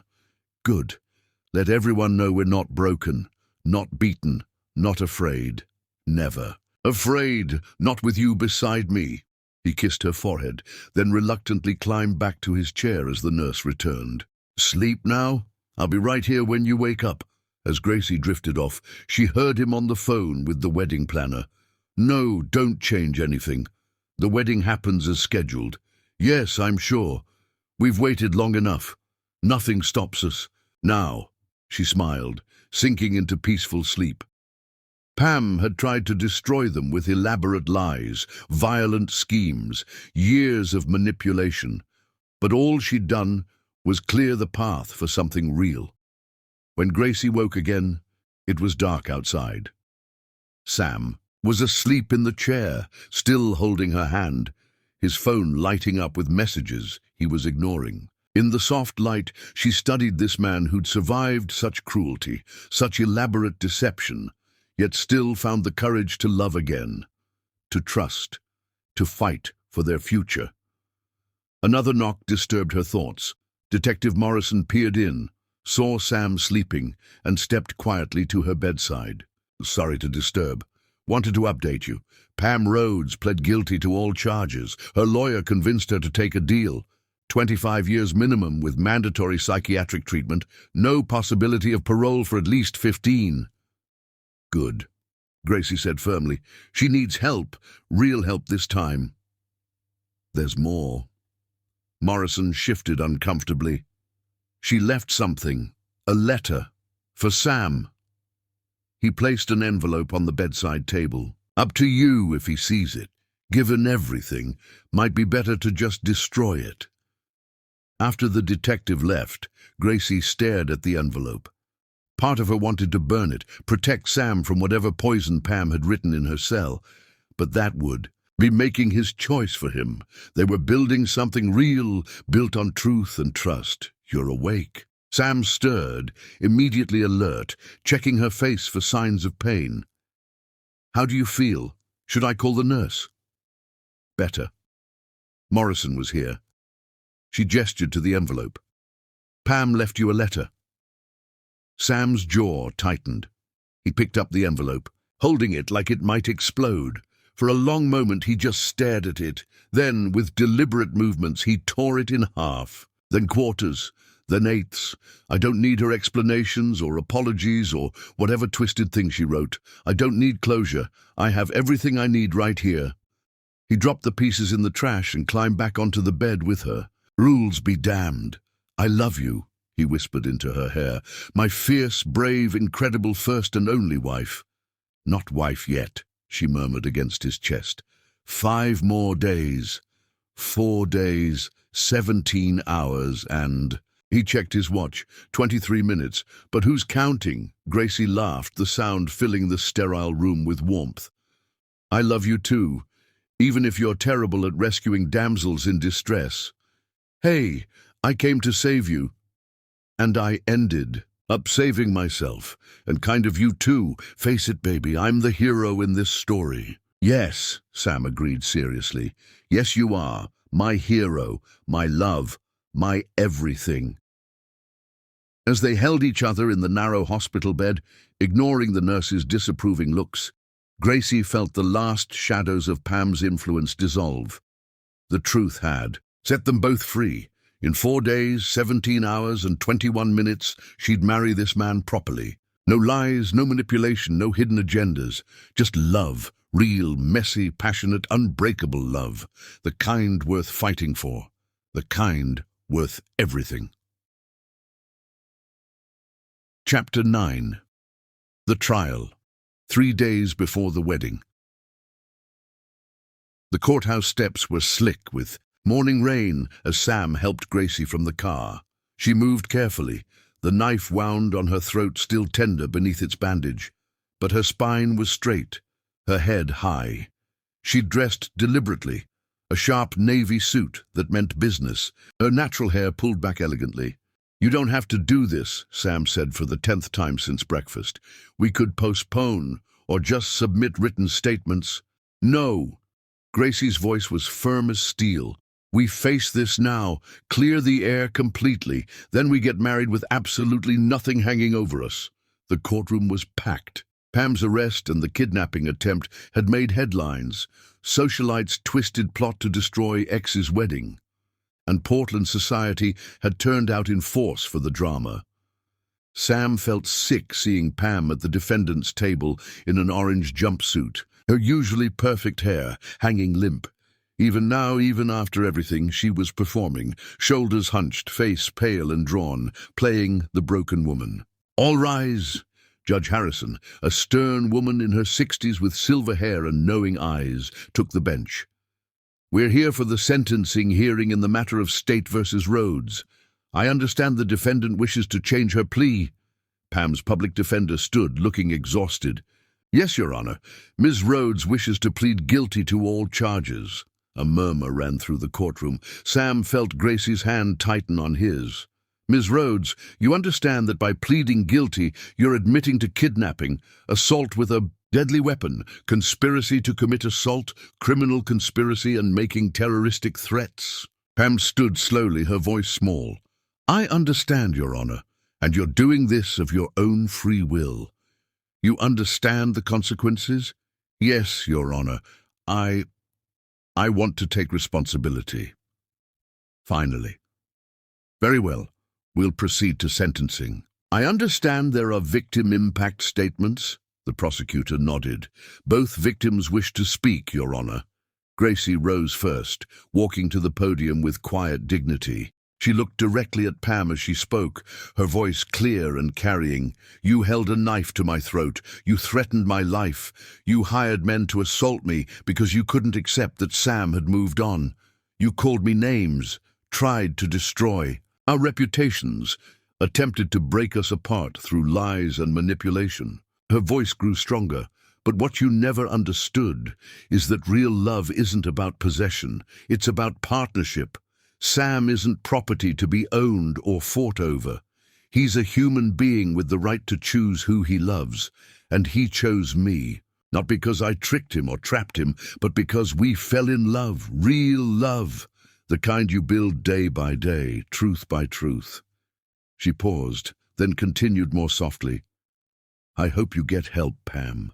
Real help this time. Because living with that much hate, that much need to control, that's its own prison, one you built yourself long before these charges." As Gracie returned to her seat, Sam kissed her temple. "Perfect," he whispered. "Absolutely perfect." "Mr. Evans?" The judge called. Sam approached the podium, his prepared statement forgotten. Looking at Pam, he spoke from the heart. "For years, I thought I was the problem, that I'd failed as a husband, as a man. You made me doubt my own reality, my own worth. The fake pregnancy with twins, the staged virginity, the forged marriage certificate. Each lie chipped away at my ability to trust myself or anyone else." His voice grew harder. "But the cruelest thing, you tried to make me doubt my capacity to love and be loved. You nearly succeeded. I spent 2 years convinced I was broken, unworthy of real connection, unable to trust anyone's motives, including my own." He looked back at Gracie, drawing strength from her presence. "Then I met someone who showed me what love actually looks like. Not performance or manipulation, but truth, even messy truth, especially messy truth." Turning back to Pam, he concluded, "You have no power over me anymore. The fear, the doubt, the shame, I'm leaving all of it here in this courtroom. My life begins now. My real life, with someone who loves me for who I am, not what I can give them." The judge nodded as Sam returned to his seat. "Ms. Rhodes, do you wish to speak before sentencing?" Pam stood slowly. For the first time since Sam had known her, she looked real. No masks, no calculated expressions, just a broken woman facing consequences.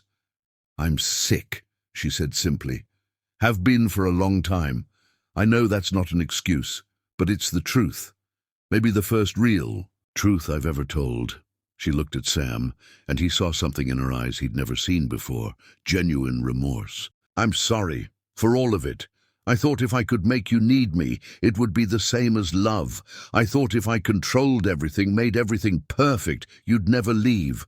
But all I did was create a prison for both of us." To Gracie, she said, "You're right, I don't understand real love. I never have. But I can see that you do, both of you. I hope someday I can learn what that feels like. What it means to love without owning, to care without controlling." She sat down, and the courtroom was utterly silent. Even the reporters had stopped taking notes. Judge Harrison shuffled papers, then spoke. "Ms. Rhodes, the court accepts your guilty plea and your expression of remorse. However, your actions were calculated, cruel, and extremely dangerous. You terrorized these people out of obsession and spite. You put lives at risk." She paused, looking directly at Pam. "The court sentences you to 25 years in prison, with mandatory psychiatric treatment throughout your incarceration.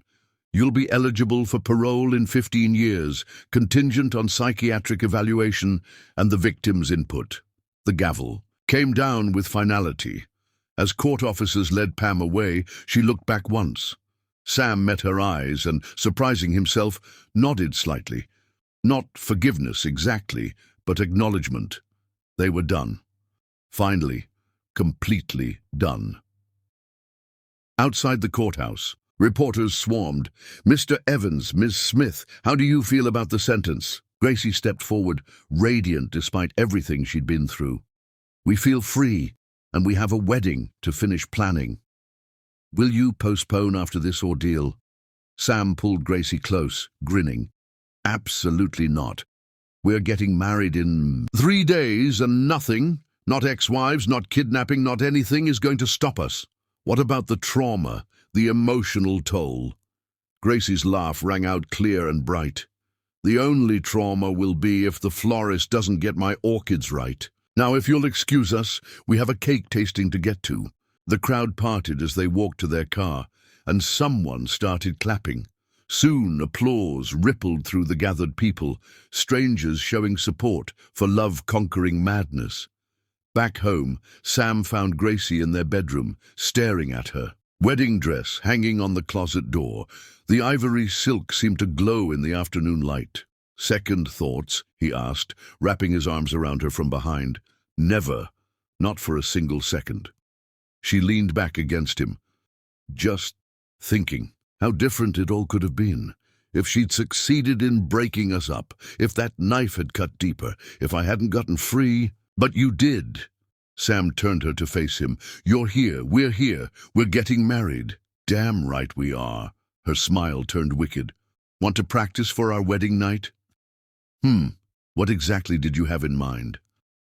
Well, she started unbuttoning his shirt. I was thinking we could try that thing from last Tuesday. You know, with the silk scarves. Mrs. Future Evans, you're insatiable. And you love it, she grinned, pushing him toward the bed. They made love with slow intensity, rediscovering each other after the trauma of recent days. When Gracie cried out his name, Sam felt the last chains of his past shatter completely. This was real. This was theirs. This was forever. Later, tangled in sheets and afternoon sunlight, Gracie traced the scratch marks she'd left on his back. Think she meant it. The apology. Does it matter? Sam caught her hand, kissing her fingertips. Whether she meant it or not doesn't change anything for us. No, Gracie agreed. What matters is this, us, the future we're building. Speaking of which, Sam grinned, I may have bought something. Sam Evans, we agreed no more presents before the wedding. It's not exactly a present, more like an investment in our future. He grabbed his laptop, pulling up architectural plans. Remember that old warehouse where it happened? Gracie stiffened slightly. Kind of hard to forget. I bought it. You... What? Why would you... Because I want to turn something ugly into something beautiful. Look. He showed her the plans. Your art therapy center, the one you've been dreaming about, huge studio spaces, room for classes, a gallery for your students' work. We'll gut it completely, fill it with light and color and life. Gracie stared at the plans, tears forming in her eyes. You want to transform the place where she tried to destroy us into a place of healing? Exactly. Take her worst moment and turn it into your best dream. What do you think? She answered by kissing him deeply, then pulling back to look at the plans again. I think we'll need bigger windows here, and maybe a children's area over here. Oh, and definitely a coffee bar. Artists need caffeine. They spent the next hour going over plans, Gracie's excitement growing as she envisioned the space. It was perfect, turning trauma into triumph, darkness into light. As evening fell, they ordered takeout and ate it in bed, still naked, still touching constantly as if reassuring themselves they were really there, really safe, really together. 3 days, Gracie murmured, feeding Sam a piece of orange chicken. 3 days until you're legally, officially forever mine. Already am, Sam replied, licking sauce off her fingers. Have been since that first day in your studio. When you were terrible at drawing but excellent at being half naked. I've gotten better at drawing, and even better at being naked. Gracie grinned, then squealed as Sam tickled her. Their laughter filled the room, chasing away any lingering shadows. Tomorrow would bring wedding preparations, final fittings, rehearsal dinner, last-minute details. But tonight they had each other. "I love you," Sam whispered later as they drifted towards sleep. "Thank you for fighting for us, for believing in us." "Always," Gracie promised, curling into him. "Forever and always." The trial was over, the past was settled, justice had been served, and in 3 days their real life would begin. No lies, no manipulation, no performance, just love. Real, passionate, unshakable love, the kind worth everything they'd been through to find it. Chapter 10. Forever begins now. The wedding day. Sam stood at the altar of St. Augustine Cathedral, watching the same doors that had witnessed chaos and humiliation just weeks before. But this morning, everything felt different. Golden sunlight poured through stained glass. Windows, painting rainbow patterns across the marble floor. The pews were filled with genuine friends, chosen family, people who'd stood by them through everything. "Nervous?" Marcus, his best man, whispered. "No," Sam replied, surprised to find it completely true. Ready, so ready. The string quartet began Pachelbel's canon, and the doors opened. Gracie appeared like a vision in flowing ivory silk and delicate lace. Her natural hair was crowned with white orchids, her smile radiant enough to power the city. She walked alone, not because she had no one to give her away, but because she was no one's to give. She was choosing this, choosing him, just as he was choosing her. Their eyes locked across the cathedral, and Sam felt his breath catch. God, she was magnificent. His warrior, his love, his everything. But as Gracie reached the halfway point, the massive doors burst open again with a thunderous crash. "Stop this wedding!" Sam's heart nearly stopped, but it wasn't Pam. She was locked away, finally facing justice. The voice belonged to a wild-haired woman in a hospital gown, bandages visible. On her wrists, somehow impossibly, Pam had escaped. "I won't let this happen," she shrieked, producing a gun from the folds of her gown. "If I can't have you, no one will." Screams erupted. Guests dove for cover. But Gracie didn't run. Instead, she stepped forward, placing herself directly between Pam and Sam, her wedding dress swirling around her like armor. "Enough," Gracie said, her voice cutting through the chaos like a blade. "This ends now." "Move!" Pam waved the gun erratically. "This is between me and Sam." "No." Gracie took another step forward. "It's between you and reality. And reality is that Sam chose me, freely, completely, forever. You stole him. I freed him." Gracie's voice was calm, hypnotic. "From your lies, your sickness, your twisted games. And now I'm going to free you too." She moved closer to Pam, despite Sam's strangled protest, despite the gun shaking in Pam's hands.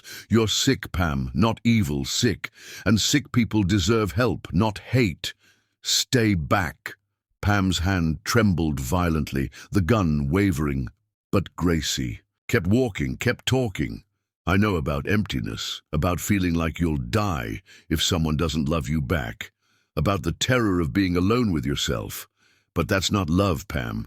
That's fear. That's pain. That's the illness talking." She was within arm's reach now. Real love isn't about possession. It's about liberation. Sam liberated me from my own fears, my own doubts. Let me help liberate you from yours. For a moment, Pam's face crumpled, the mask slipping to reveal the terrified, broken woman beneath. The gun lowered slightly, then her eyes hardened. "Pretty words won't save you." She raised the gun, aimed at Gracie's heart, and pulled the trigger. Click, the gun was empty.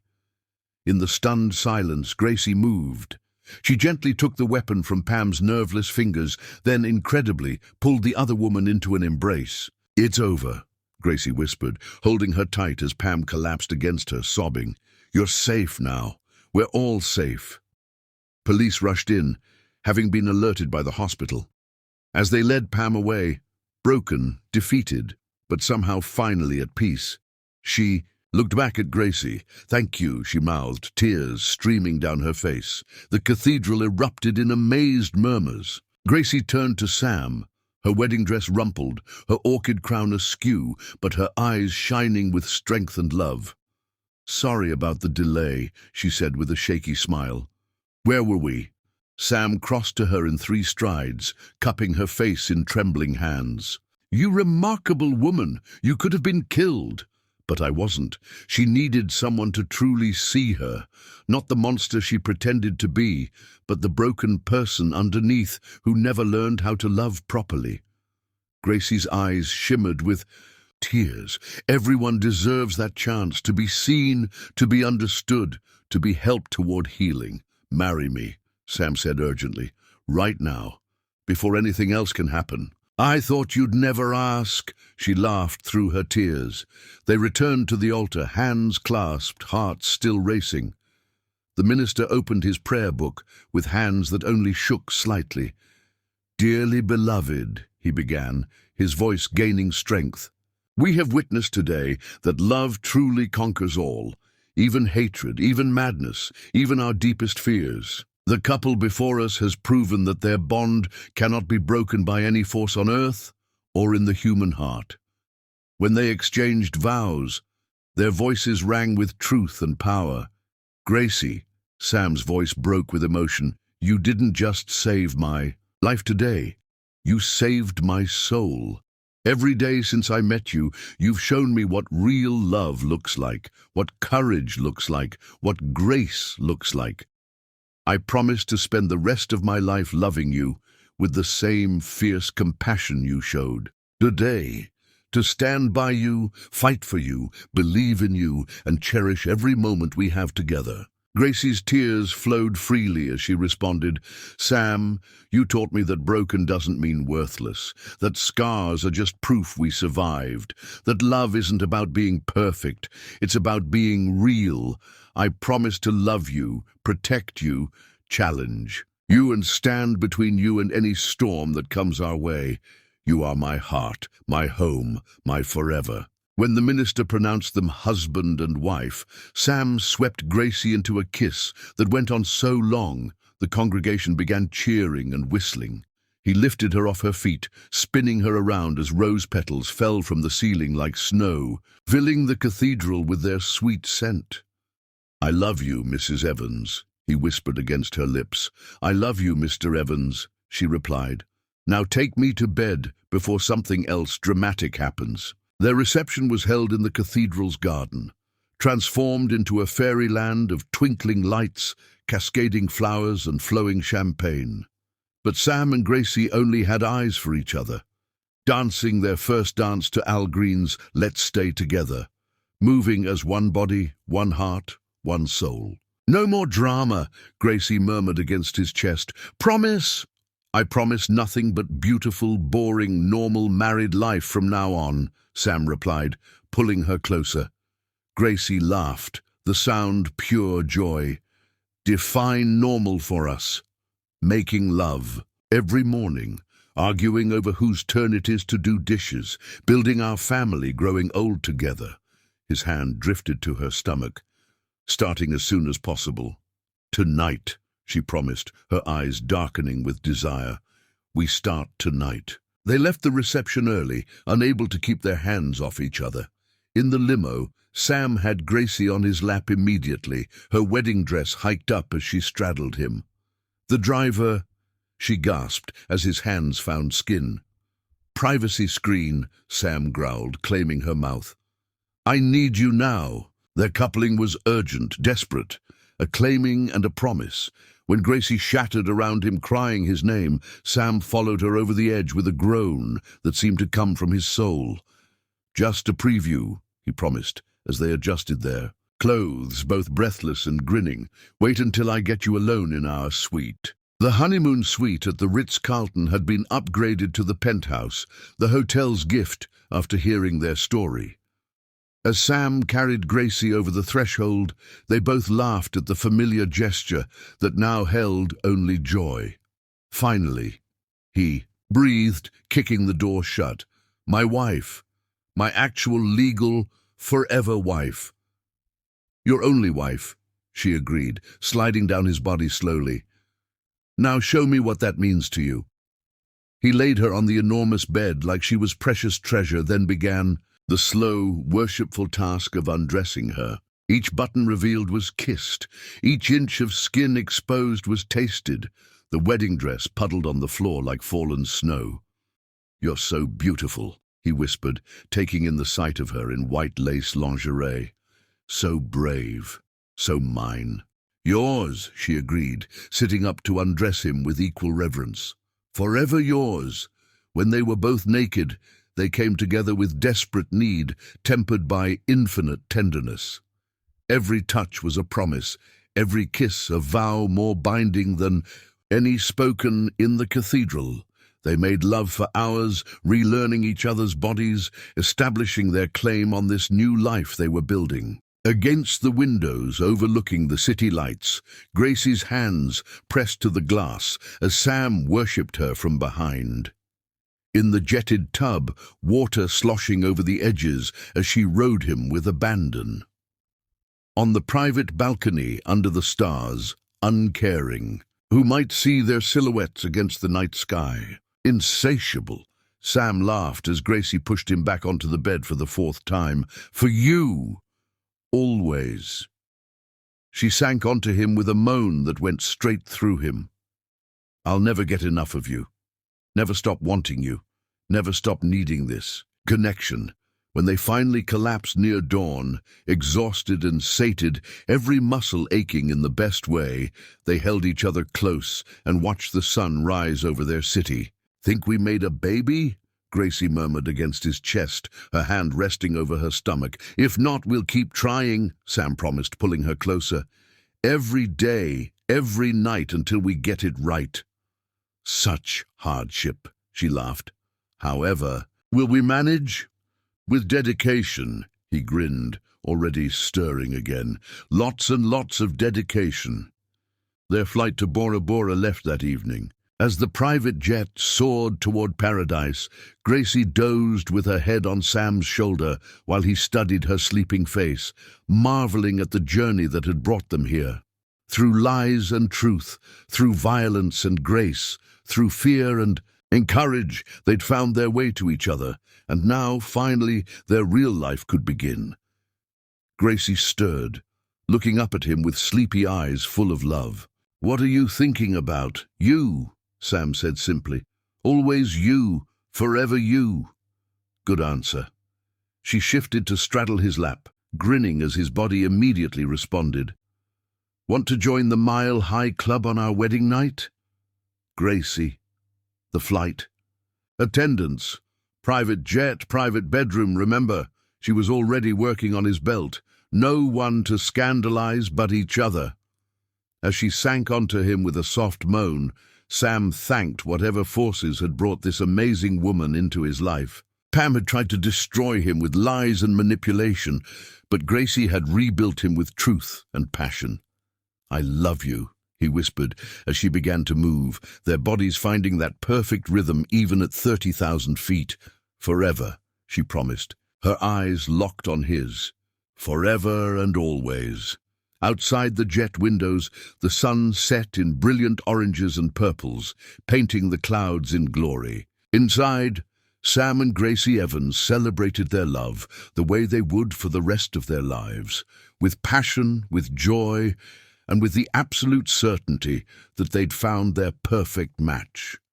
Real love had conquered fake love. Truth had vanquished. Lies, compassion had transformed vengeance, and in their private bedroom high above the Pacific, as they reached completion together with cries of pure joy, Sam knew with bone-deep certainty that every trial had been worth it for this moment. This woman, this love that would never end. "Welcome to forever, Mrs. Evans," he whispered against her lips. "Forever sounds perfect, Mr. Evans," she replied, already moving again, insatiable for the man who was finally, truly, completely hers. Absolutely perfect. Their story had begun, with chaos and deception. It was ending, no, beginning, with truth and passion and the kind of love that legends were made of. The past was gone, the future beckoned bright, and in the present, they had each other, forever and always. They had each other, and that was everything.